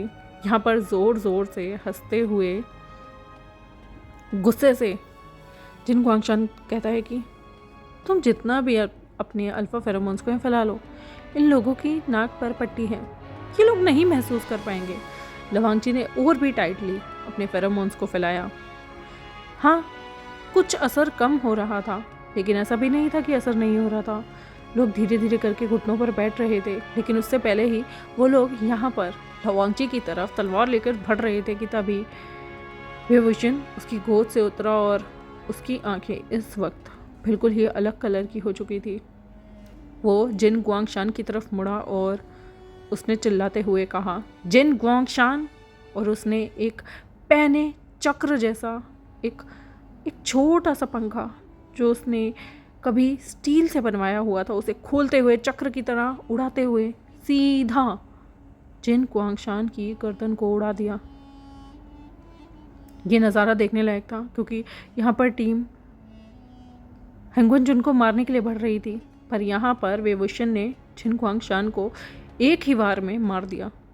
वो इतनी देर से उसकी बकवास सुन रहा था, शायद वो बहुत पहले ही उठ गया था, लेकिन उसके अंदर का दर्द उसे हिम्मत नहीं दे रहा था। लेकिन जिन गुआंगशान के मुंह से निकले हुए वर्ड्स ने उसे और ज़्यादा गुस्सा दिला दिया था। और उसके बाद विभूषण ने लवांगजी की तरफ अपनी आंखों से देखते हुए, उसकी आंखों में क्रोध की ज्वाला भड़क चुकी थी और उसने अब अपने ओमेगा फेरोमोन्स को जोर से चिल्लाते हुए यहाँ पर छोड़ना शुरू किया। उसके फेरोमोन्स तो लवांगजी के फेरोमोन्स के आगे बहुत ज़्यादा घातक थे, क्योंकि लवांगजी के फेरोमोन्स इतने डोमिनेटिंग नहीं हो पा रहे थे जितने कि विभूषण के डबल ट्रिपल, मैं कहूँ कि 10 गुना एनर्जी के साथ लोगों को सफोकेट कर रहे थे। उसने इतनी बुरी तरीके से सफोकेशन की कि ये दीवारें भी शेक होने लग गई थी। विभूषण अब खून की आंसू रोता हुआ बोला, तुम लोगों ने सब कुछ ख़त्म किया ना शॉ शिनचेन, सोंगलिन, वो सब मेरे अपने थे, तुमने उन्हें मारा ना, अब तुम्हें पता चलेगा। और उसने अपने हाथ से अपनी एनर्जी कंट्रोल की और अपने फेरोमोन्स को और तेज़ी से बढ़ाया। सभी लोग तड़प तड़प कर ज़मीन पर गिर रहे थे, दरवाजे शेक कर रहे थे, ये पूरा जगह, ये पूरा पैलेस शेक करने लगा। सारे लोग हैरान हो गए।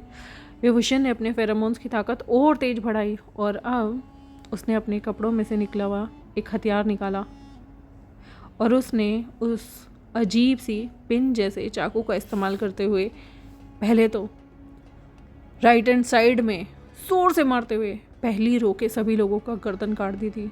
और उसके बाद उसका चाकू दोबारा उसके हाथ में आ गया था और फिर उसने वही चाकू अपने लेफ्ट हैंड साइड फेंक कर सभी लोगों की गर्दनें काट दी जो कि पहली रो में थे। और फिर उसने उस चाकू को दोबारा अपनी मुट्ठी में पकड़ा और फिर उसने अपनी ताकत से उन सभी को सफोकेट करके ज़मीन पे एक कीड़े की तरह रेंगने पर मजबूर कर दिया। और अब तड़प तड़प कर सभी लोग उसे पानी, उसे सांस की गुहार लगा रहे थे, अपने मुंह से वो पट्टियाँ खोल रहे थे ताकि वो सांस ले सके। लेकिन और भी ज़्यादा भयंकर नज़ारा था। जिसके बाद वो सब तड़प तड़प के वहाँ मर गए। विभूषण अब गुस्से से आगे बढ़ा। उसने लवांगची का हाथ पकड़ा और उस दरवाजे को एक लात मारकर तोड़ दिया। जिस पैलेस के दरवाजे को इतना मजबूत बनाया गया था कि कोई अल्फा भी नहीं तोड़ सकता, उसे विभूषण ने यूं ही तोड़ दिया। वो दोनों टुकड़े एक एक साइड जाकर गिर गए और फिर उसने बाहर निकलते हुए देखा।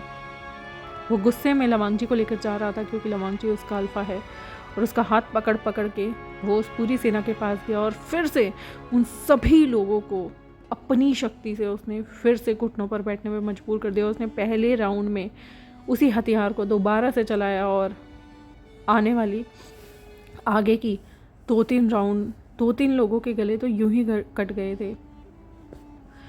सीधा उसके बाद उसने फिर से अपने हाथों में से ऐसे बहुत सारी चीज़ों को निकाला, औजारों को, और उनकी गर्दनों पे घाव करता गया धड़ धड़ धड़ धड़ धड़ धड़ करते हुए। और उसके बाद सभी लोग अपने घुटनों के बल बैठे हुए एक कीड़े की तरह रेंग रहे थे और धीरे धीरे करके मर रहे थे। विभूषण ने उन लोगों के बीच में से किसी की छाती पर पैर रखते हुए और किसी के चेहरे पर पैर रखते हुए वो आगे बढ़ता गया। उसकी आंखों में आक्रोश था, गुस्सा था, और लवांगची भी उसे फॉलो कर रहा था। लवांगची ने आज दिन तक विभूषण का ये रूप नहीं देखा था क्योंकि विभूषण ने कभी अपने ओमेगा को जगाया ही नहीं था। वो ऐसे ही रोते रोते, उसकी आंखों से जो आंसू निकल रहे थे वो बहुत ज़्यादा लाल थे, खून जैसे थे। वो आगे बढ़ता गया। लवांगची और शुयेंग यहाँ पर उसे फॉलो कर रहे थे, और विभूषण ने जब सभी लोग मर गए तो उन्हें सफोकेट करना बंद किया। और फिर वो अपनी आर्मी को इशारा करते हुए बोला, पीछे हो जाओ। जैसे ही उसकी आर्मी पीछे होने लगी, उसने जितने भी लोग वहाँ पर बचे कुचे थे, जिन्हें जिन गुआंगशान ने ख़रीदा हुआ था या उनकी अलायंस आर्मी थी या जो भी थी, उन सभी को फिर से सफोकेट करके मारना शुरू कर दिया और एक एक बंदे को तड़पा तड़पा कर मारता रहा। लवांगची उसके पीछे पीछे चल रहा था। विभूषण ने जब तक जंगछा के घर के दरवाजे तक आते हुए उसे सभी लोगों को वहाँ मार दिया था, और फिर अब वो जंगछा के पास गया। वो जंगछा के पास आकर सिर्फ उसका हाथ पकड़कर बैठ गया और उसने अपने फेरोमोन्स को भी बंद कर दिया। लवांगची ने विभूषण की तरफ देखा और कहा कि कौन हो तुम? तुम्हारे फेरोमोन्स इतने ज़्यादा तगड़े कैसे हैं? विभूषण ने लवांगची की तरफ देखा। उसकी आंखें बिल्कुल खून जैसी लाल हो चुकी थी, जैसे वो बहुत रोया हो या फिर जैसे कोई ज्वालामुखी विस्फोट हुआ हो। उसकी आंखों के अंदर बिल्कुल लावे जैसी लग रही थी, और उसने कहा कि मेरा नाम च्याँग वुशियन नहीं है, मेरा नाम वी वुशियन है। मैं वी चांग से और कांग से सरन का बेटा हूँ। मेरी नानी पोशन सरन थी। मेरी नानी ने ही सोंगलेन और शाओ शिनचेन को ट्रेन किया था। ये बहुत ज़्यादा ट्रेंड ऐसे लोग थे जिन्हें कल्टीवेटर्स कहते हैं। ये कोई नॉर्मल ओमेगा नहीं थे या फिर वो कोई नॉर्मल अल्फ़ा नहीं था, वो बहुत ट्रेंड था। हम यहाँ पर मेरे माता पिता को इंसाफ दिलाने के लिए आए थे, लेकिन मैंने कभी नहीं सोचा था कि वो घटिया जिन गुआंगशान ऐसा करेगा। इन सब की मृत्यु हो जाएगी। अगर मुझे उसके इरादे पता होते और मुझे सच पहले पता चल जाता तो मैं कभी इन्हें कुछ होने नहीं देता। हेंगवनचुन, अगर तुमने युनमक को मारने के लिए यहाँ से बाहर नहीं निकलते तो जंगछा जिंदा होता। तुम्हारी वजह से जंगछा मर गया। यहाँ पर लवांगची ने विभूषण की तरफ आते हुए कहा कि मैंने कभी युनमक पर हमला किया ही नहीं। यहाँ पर विभूषण ने उसकी तरफ देखते हुए कहा कि तुम्हें सम्राट ने कहा था सम्राज्ञी की मदद करना, फिर तुम बाहर क्यों गए? यहाँ पर गहरी सांस लेते हुए लवांगची घुटनों को पल बैठ गया और उसने कहा कि तुम्हें लगता है कि सिर्फ जंगछा की मौत हुई है? मेरे माता पिता को नहीं देखा तुमने मरते हुए? उन्हें मरने दे सकता था। यहाँ पर जितने लोग मरे हैं तुम सोचते हो कि वो मैंने मारे हैं? मुझे गद्दी का कभी लालच नहीं था। अगर होता तो मैं अपने कज़न को उस गद्दी पर नहीं बैठाता। तुम कैसे बोल सकते हो विभूषण? विभूषण ने लवांगची की तरफ देखा वो गुस्से में लवांगची की तरफ खड़ा होकर आ गया और लवांगची की गर्दन को जोर से पकड़ लिया और बोला कि अगर तुम्हारा इसमें हाथ हुआ तो मैं तुम्हें जान से मार दूंगा। हेंगुआनचुन, लवांगची ने कहा कि मार देना, पर तुम्हें लगता है कि मुझसे इतना प्यार करने वाली माँ और मेरे पिता और मेरे अंकल जो हमेशा मेरा साथ देते थे, मैं उन्हें मारता? विभूषण ने कहा कि मुझे किसी पे यकीन नहीं है। तुम्हें पता है मेरे माता पिता की मृत्यु का कारण वो जिन गुआंगशान था, लेकिन तुम्हारे माता पिता ने भी कभी मेरे यिलिंग के लोगों पर विश्वास नहीं किया, कभी मुझे ढूंढना नहीं चाहा। मैं दर दर की ठोकरें खाता हुआ, मेरी नानी दर दर की ठोकरें खाती हुई इन दोनों को पाल रही थी। इन दोनों का पता है क्या मकसद था? मेरे माँ बाप के कातिल को ढूंढकर उन्हें इंसाफ दिलाना। और ये हश्न किया है तुम्हारे पैलेस के गद्दारों ने। ये मैं कभी नहीं भूलूंगा। जिन गुआंगशान, उसको ना तो चलाया जाएगा ना दफन किया जाएगा। उसकी बोटी बोटी चील कौओं को डाली जाएगी, कुत्तों को डाली जाएगी। उसे मरने के बाद भी मैं चैन से मरने ही नहीं दूंगा। जंगजा उठो ना। मैंने कभी नहीं सोचा था तुम मर जाओगे। मेरी खातिर ही तो तुम यहाँ आए थे। तुम्हें सम्राज्ञी बनने का कोई शौक नहीं था। तुम तो सिर्फ मेरे माता पिता का सच जानने के लिए यहाँ आए थे ना। जंगजा उठो ना। मैं तुम्हारे माता पिता को क्या बोलूँगा? जंगजा उठो, उठो ना। देखो तुम्हारा बच्चा। जंगजा उठो ना। बेबी को दर्द होगा। तुम इतनी देर से लेटे हुए हो एक साइड। तभी लवांगजी यहाँ पर अपनी आंखों में आंसू भर के बोला कि वो नहीं उठेगा, मेरे माता पिता भी नहीं उठेंगे। विभूषण ने पीछे मुड़कर कहा कि सब गलती तुम्हारी है। जिन गुआंगशान इतना घटिया था, मैंने तुम्हें सब सच बताया था। तुमने उसे जेल में क्यों नहीं डाला? तुमने उसे मारा क्यों नहीं? सब गलती तुम्हारी है लवांगजी। तुमने सारा टाइम बर्बाद किया। अगर तुमने मेरी बात मानी होती तो ये जिंदा होता। क्या जवाब दोगे अपने भाई को? उसे लगता है कि तुम्हारे माता पिता ही उसके अपने हैं। कैसे समझाओगे उसे कि सब खत्म हो गया? कैसे बोलोगे ये तुमने नहीं किया?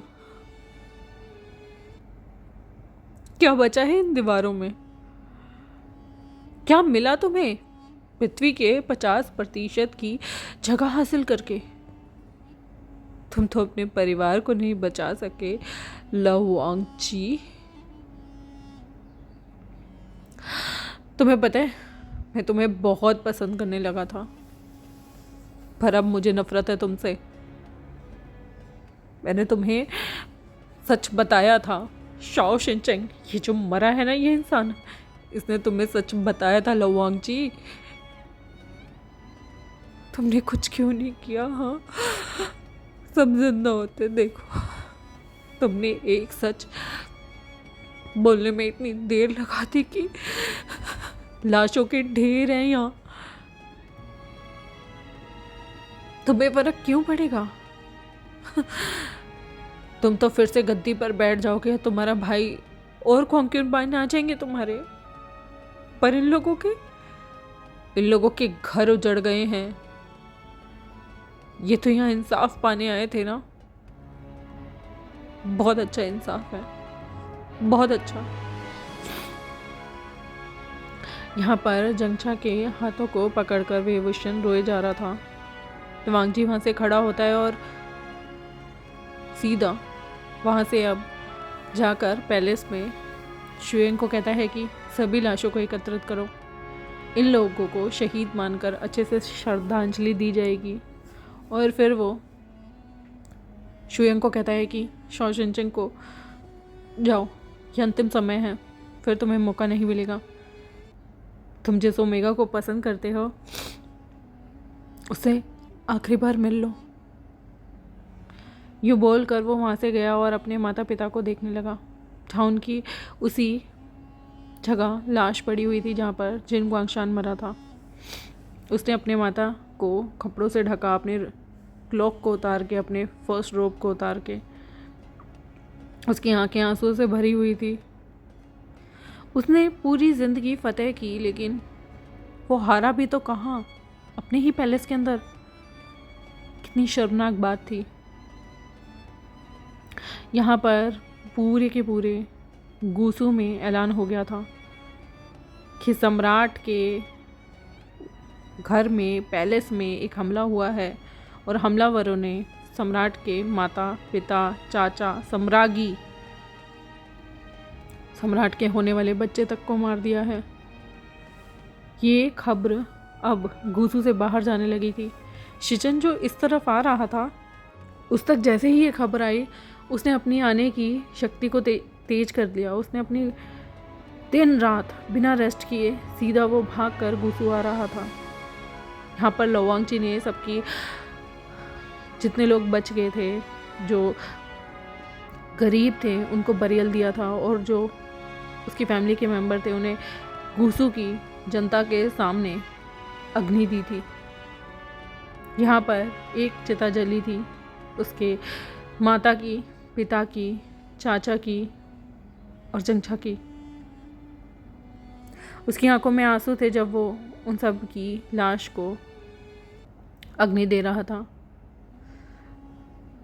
उसकी आंखें आंसू से भरी हुई थी और विभूषण तो फूट फूट कर रो रहा था, क्योंकि वो जानता है कि इस वक्त कितनी बड़ी बात हो गई।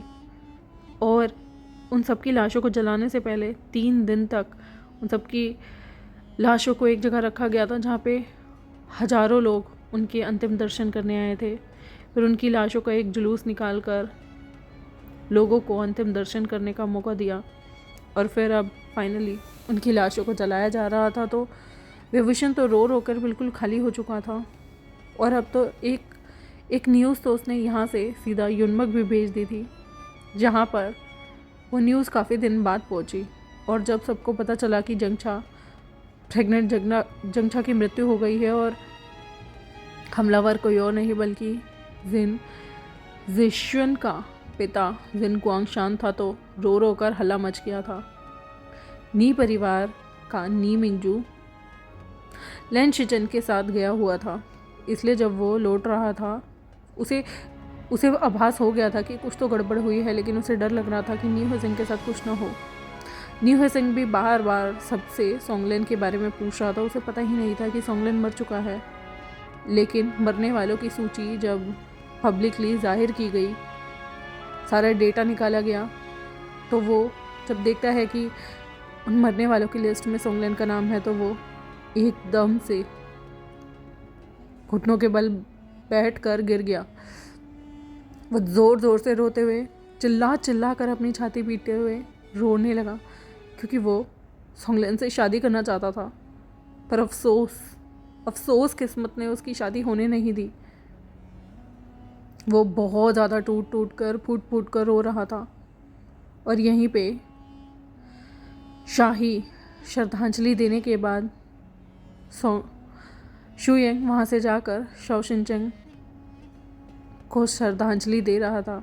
उसने अधिकारी सोंगलेन की भी जो अर्थी थी उसे अलग से, जो राजा के महल के उच्च अधिकारी थे, उनके साथ जलाने के लिए भेज दी थी। न्यू हेसिंग वहाँ पर पता करते करते आया, तो उसने देखा कि शाओ शिनचेंग को सोंगलेन अग्नि दे रहा है। उसने उसके पास आकर पूछा कि मुझे बताओ, अधिकारियों को कहाँ पर अग्नि दी जा रही है। जब उसे पता चला कि अधिकारियों को किस जगह अग्नि दी जा रही है, वो पागलों की तरह सोंगलेन को ढूंढने के लिए गया। पर जब तक वो सोंगलेन के पास जा पाता, सोंगलेन की अर्थी भी जल चुकी थी। वो चीख के रोया, अर्थियों के पास जाने लगा था, लेकिन कोई फ़ायदा नहीं। मरकर कोई वापस थोड़ी लौटता है। जो मर जाते हैं वो वापस नहीं आते, मुड़कर तो कभी भी नहीं।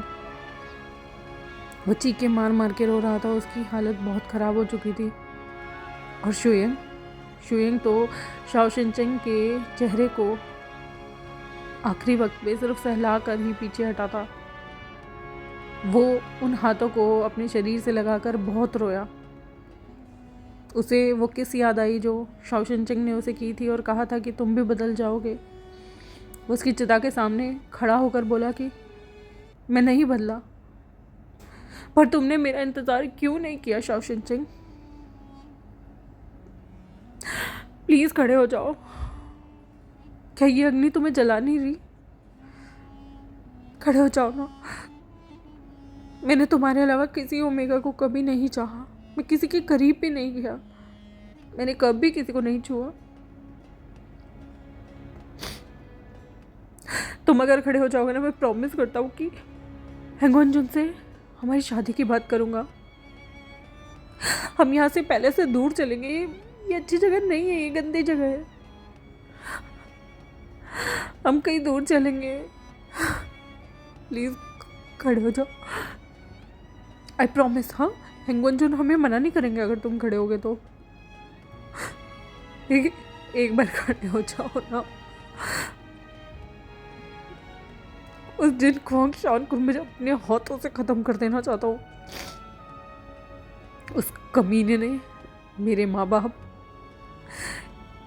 मेरे यूनपिंग के लोगों को और तुम्हें ख़त्म कर दिया।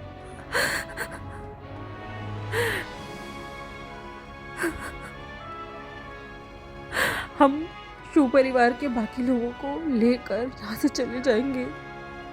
तुम उनका ख्याल रखना ना। खड़े हो जाओ। तुम कितना डरते थे ना। मैं यहाँ क्यों नहीं था तुम्हें बचाने के लिए? बेचारे शुएंग को तो आज दिन तक नहीं पता कि शाओशन चेंग कितना बड़ा तलवारबाज था। उसे लग रहा है कि शायद अंतिम घड़ियों में वो कितना डरा होगा, चिल्लाया होगा, उसके साथ जाती हुई होगी, पर नहीं। वो बहुत ब्रेव था जिसने खुद तलवार के सामने आकर खुद को मार डाला। उन दरिंदों से खुद को बर्बाद करने से अच्छा था कि वो शहीद हो जाए। लेकिन शुएंग को तो सच पता ही नहीं चला। उसे कभी पता ही नहीं चला कि वो इंसान कितना बड़ा कल्टीवेटर था। वो ओमेगा, उसकी नज़रों में वो चुलबुला, हंसने वाला, डर जाने वाला, उसका हाथ पकड़ने वाला, उसके गले से लगने वाला, उसे किस करने वाला, वो सारी मेमोरीज उसके दिल में बार बार आ रही थी और उसे खुद से गिल्ट महसूस हो रहा था कि काश मैं वो हंसी प्रोटेक्ट कर पाता। एक बार मैं उस हंसी को प्रोटेक्ट करना चाहता हूँ। शाओशन, उठो ना, उठो। वो टूट टूट कर रो रहा था, बिलक बिलक कर। और यहाँ लवांगजी अपने माँ बाप को अग्नि देने के बाद जब एक साइड खड़ा हुआ था, उनकी अस्थियाँ जल जल कर बिल्कुल हड्डियाँ चूर चूर हो गई थी। वो उन एशेस को सिर्फ निहार रहा था। कल की ही तो बात है जब वो अपने माता पिता के साथ चाय पिया करता था, हंसी ठिठोली किया करता था, और उसने अपने माता पिता को टीनेज एज में ही कहा था कि वो चाहता है कि शीजन गोगो इस जगह पर बैठे, सम्राट बने। उसको बहुत कुछ याद आ रहा था कि किस तरह से शीजन को बहुत प्यार मिला करता था। वो प्यार उसके माता पिता देते थे, लेकिन उसे सच पता होता था, इसलिए उसने कभी नफरत नहीं की। उसे बहुत दुख लग रहा था कि कभी चिरन शीजन को सच्चाई भी नहीं बता पाए कि शीजन किनका पुत्र है। चिंगेनजुन और लेनी उसके लिए उसके माता पिता बनकर रहे, लेकिन उसके चाचा ने कभी भी अपने पुत्र को अपना नहीं कह पाया। उसे बहुत दुख लग रहा था कि सही मायने में उसका भाई अचानक हो गया। माँ तो पहले गुजर गई थी और पिता भी, जिनके बारे में उसे पता ही नहीं है। वो तो चाचा मान के उनकी इज्जत भी नहीं करता था जो उसके खुद के बायोलॉजिकल फादर थे।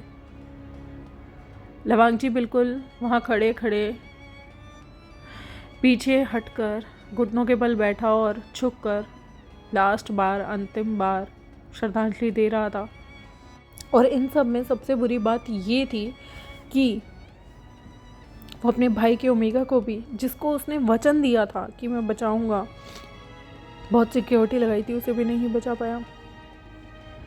आने वाली पीढ़ी का वंशज भी उसके भाई का ख़त्म हो गया। वो जानता है कि लेंस एक बार ही शादी करते हैं, इसलिए वो चुपचाप वहाँ बैठा रहा। उसकी आंखों से शायद बहुत ज़्यादा आंसुओं की झड़ियाँ टप टप टप होकर गिर रही थी। वो झुककर रोते हुए अपने माता पिता को प्रणाम करने लगा। 3 बार उसने झुककर अपने माता पिता को प्रणाम किया और बोला कि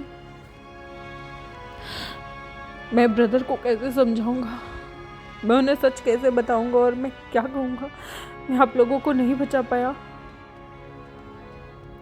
उसके लिए तो उसका पूरा खानदान उजड़ गया ना माँ। वो तो आपको ही माँ मानता था, वो पिताजी को ही तो पिता मानता था।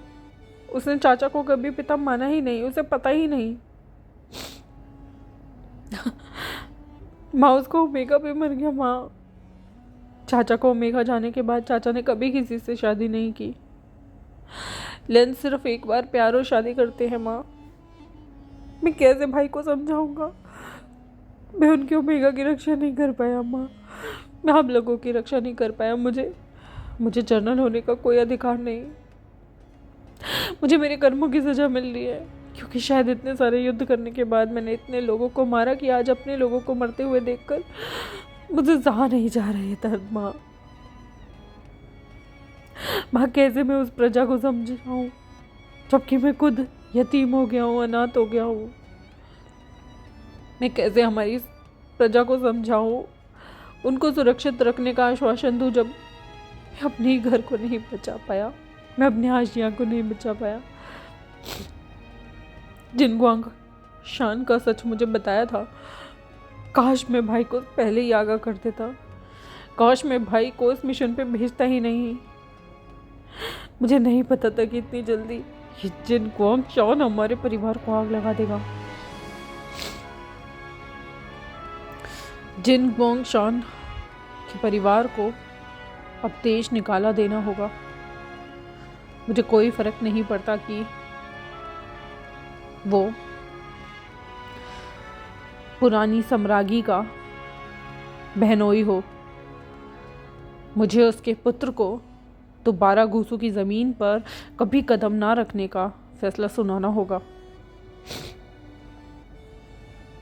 मैं नहीं चाहता कि एक और ट्रेटर हमारे बीच रहे माँ। मुझे समझ नहीं आ रहा मैं भाई को कैसे समझाऊंगा, मैं उन्हें क्या बताऊंगा। और सच तो उनकी उम्मीद से बहुत ज़्यादा दूर है। वो कभी सुन भी नहीं पाएंगे, वो समझ भी नहीं पाएंगे कि कैसे उनकी माँ के साथ उस दुष्ट ने क्या क्या किया, और फिर आप लोगों के साथ। और ये सब जानते हुए भी मैंने उन्हें सच नहीं बताया। अगर मैं उन्हें टाइम रहते सच बता देता तो सब रुक जाता, वो कभी नहीं जाते, मैं कभी नहीं जाता। और फिर उसे लगता है कि अगर उस दिन विभूषण भी उसके पीछे पीछे नहीं आया होता तो शायद वो भी मर चुका होता।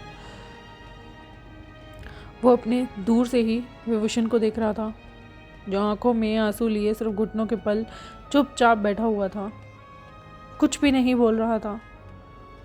लवांगची ने अपने आंसू पोंछे और फिर वो खड़ा हुआ, क्योंकि चाहे कितना भी हम रो लेना, मुर्दे जिंदा तो नहीं होते। उस पर बहुत बड़ी जिम्मेदारी है। अगर वो ही टूट जाएगा तो लोगों का क्या होगा। लोग तो वैसे ही डर और खौफ में होते हैं कि हे हमारे परिवार को कुछ नहीं होना चाहिए, हम तो प्रजा हैं। वो विभूषण के पास जाता है, उसके कंधे पे हाथ रखता है। तभी विभूषण उसे गुस्से में देखता हुआ कहता है, अपना हाथ हटाओ लवांगची, तुम जंगछा के कातिल हो, तुम इन सब के कातिल हो। सच जानने के बावजूद भी सम्राट को सच ना बताना छल था ना तुम्हारा। कातिल हो तुम, कातिल, दूर रहो मुझसे। विभूषण जोर से लवांगची को हाथ झटकता है और पता नहीं कैसे अपने फेरोमोन्स का, अपनी शक्ति का, अपनी इनर कोर का जोर लगाकर उसे दूर झटक देता है, फेंक देता है। लवांगची दूर जाकर गिरा था। लवांगची जब विभूषण की इस एनर्जी को देखता है तो उसकी पूरा शरीर नम रह गया था। विभूषण उसका मेटेड ओमेगा है, लेकिन विभूषण की पावर बहुत ही अलग है।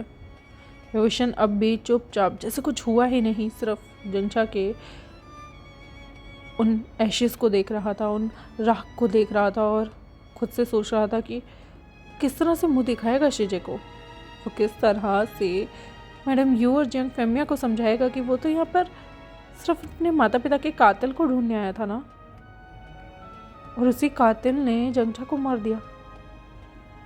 इतनी बड़ी कीमत चुकाई विभूषण को पालने की युनमक वालों ने, इस देश को भी अनाथ कर दिया क्योंकि उसकी सम्राज्ञी को जिन ख्वांगशान ने मार दिया। बिना राजा के प्रजा अनाथ ही होती है और बिना सम्राज्ञी के भी प्रजा अनाथ ही होती है। उसे ऐसा महसूस हो रहा था।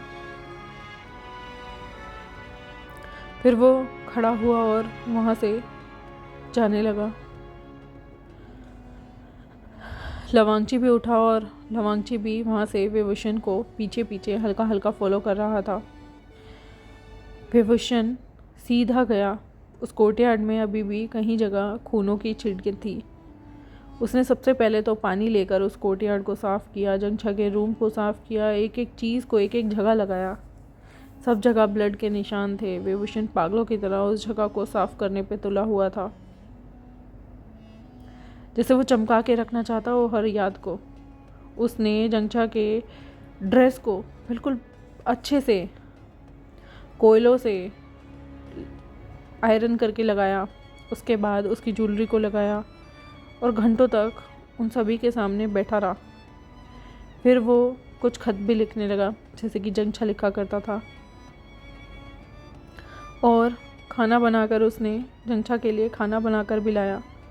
फिर उस कमरे में तो कोई भी नहीं था और फिर उसने खाने को एक जगह रखा और सिर्फ जंचा के उस टेबल को देखने लगा, जैसे जंचा उससे हंसकर बोल रहा हो, विभूषण यू ट्रेटर, क्यों चले गए थे मुझे छोड़ के? हाँ देखो ना, तुम होते तो शायद मैं बच जाता, मेरा बच्चा भी बच जाता। विभूषण तुमने मुझे धोखा दिया है। तुमने मुझे प्रॉमिस किया था ना, तुम मुझे कभी छोड़ के नहीं जाओगे।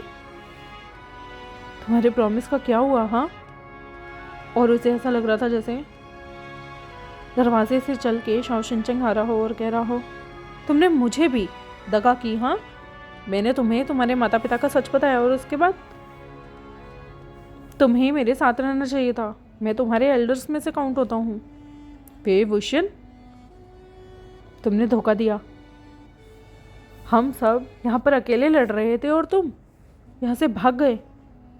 तुमने हमें कुछ क्यों नहीं बताया? तुम हमारे साथ रुक सकते थे ना। तुम्हें इस बच्चे की परवाह नहीं थी क्या? विभूषण को ऐसा लग रहा था जैसे दोनों के दोनों उस पर इल्ज़ाम लगा रहे हो, हंसते हुए उसे टोंट मार रहे हों। विभूषण अचानक से अपने गोडों को अपनी छाती के पास लगाते हुए सुगड़ कर एक कोने में बैठते हुए बोला कि मुझे नहीं जाना चाहिए था ना, तुम दोनों जिंदा होते। मुझे नहीं जाना चाहिए था। मैं तुम्हारे बच्चे का नाम रखने की सोच रहा था। मैं चाहता था तुम्हारे बच्चे का नाम रखा जाए लैन शिजुई या जिंगई, जो भी तुम्हें पसंद आता। आई एम सॉरी चचा, आई एम सॉरी, मैं तुम्हें नहीं बचा पाया। आई एम सॉरी शाओ शिनचेंग, मैं तुम्हें नहीं बचा पाया, लेकिन मैंने कुछ भी जान के नहीं किया।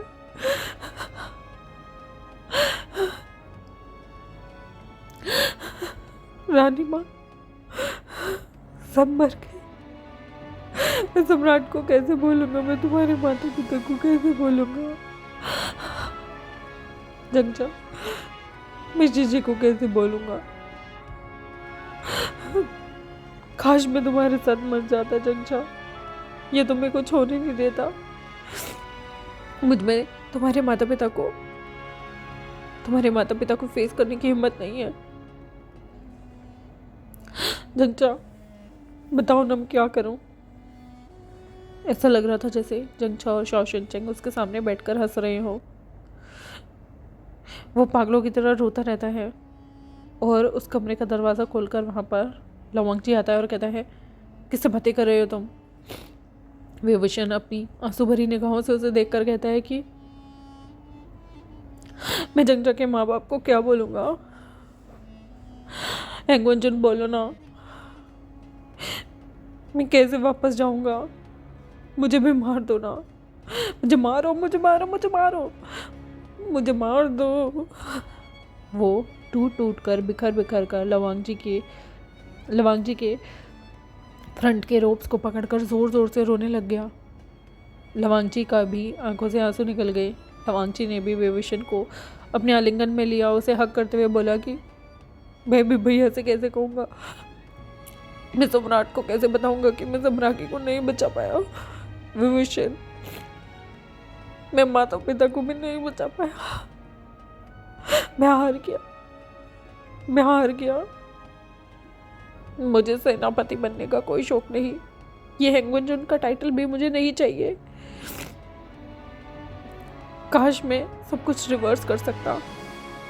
मैं हार गया आज, मैं हार गया।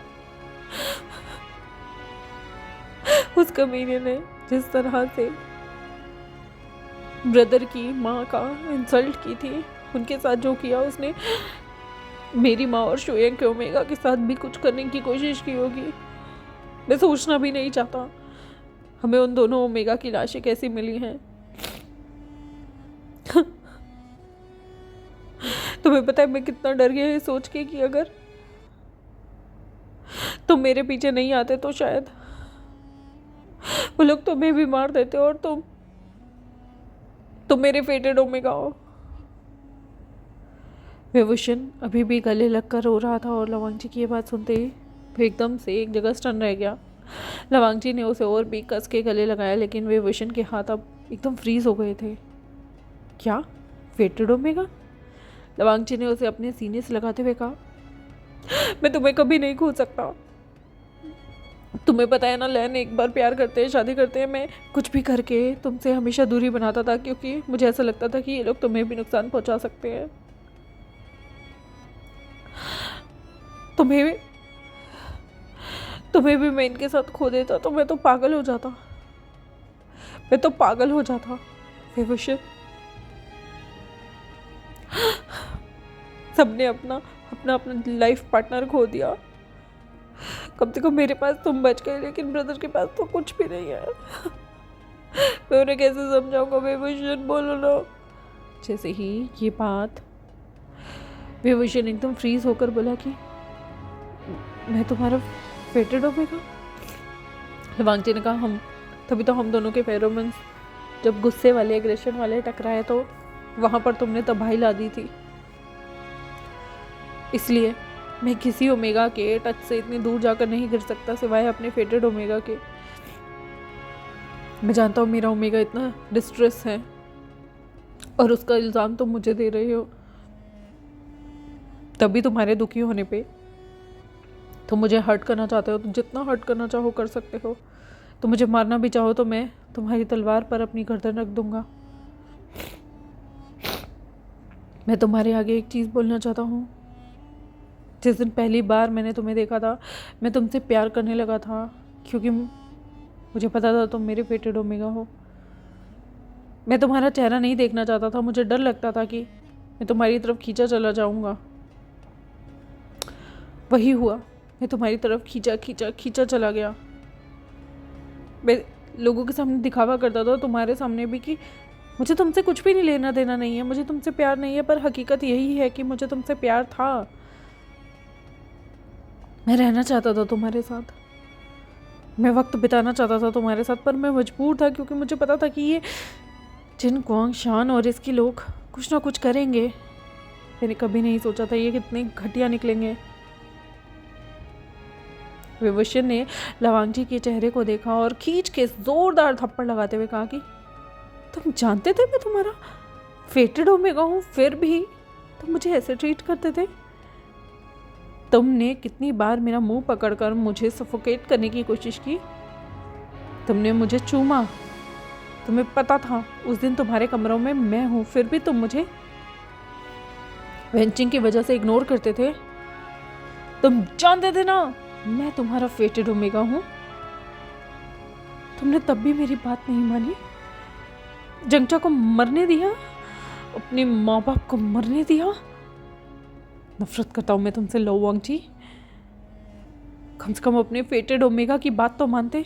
तुमसे लाख गुना अच्छा तुम्हारा भाई है। वो चाहे कैसा भी था, वो जंगचा के लिए कुछ भी कर सकता था। और तुम ये जानते थे, एहसास करते थे मैं तुम्हारा फेटेड ओमेगा हूँ, मैं क्या महसूस करता हूँ, और तुमने हमेशा मुझे नज़रअंदाज किया। निकल जाओ यहाँ से, निकल जाओ, उससे पहले मैं तुम्हें नुकसान पहुँचा दूँ। लो वांगची ने वेवोशन की तरफ देखा और कहा कि तुम मेरे फेटेड ओमेगा हो, मैं यहाँ से कहीं जाने वाला नहीं हूँ। उसने वेवोशन को तुरंत ही अपने कंधे पे उठाया और वेवोशन ने कहा छोड़ो मुझे जाने दो। लो वांगची ने कहा नहीं, मैं तुम्हें अकेला नहीं छोड़ सकता, अगर तुमने खुद के साथ कुछ कर लिया तो।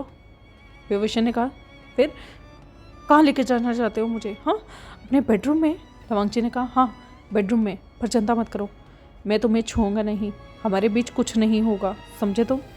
लेकिन हाँ, मैं तुम्हें खोने का रिस्क नहीं ले सकता। मैं अपने इस एपिसोड को यहाँ पर ख़त्म करती हूँ। आई होप आपको आज का पार्ट अच्छा लगा हो तो मेरे चैनल को सब्सक्राइब, वीडियोस को लाइक, बेल आइकन को प्रेस कर दे। मिलते हैं आपसे नेक्स्ट एपिसोड में, तब तक के लिए बाय बाय। और गाइस, मैं इसका नेक्स्ट एपिसोड कोशिश करूँगी कि रैप अप कर दूँ इस एफ को, तो देखते हैं। शायद इसके 1 या 2 पार्ट हो रहेंगे, जिसमें मैं पूरी कोशिश करूँगी कि मैं इस एफ को जल्दी ख़त्म करने की कोशिश करूँ। तो मिलते हैं आपसे नेक्स्ट एपिसोड के साथ, तब तक के लिए बाय बाय।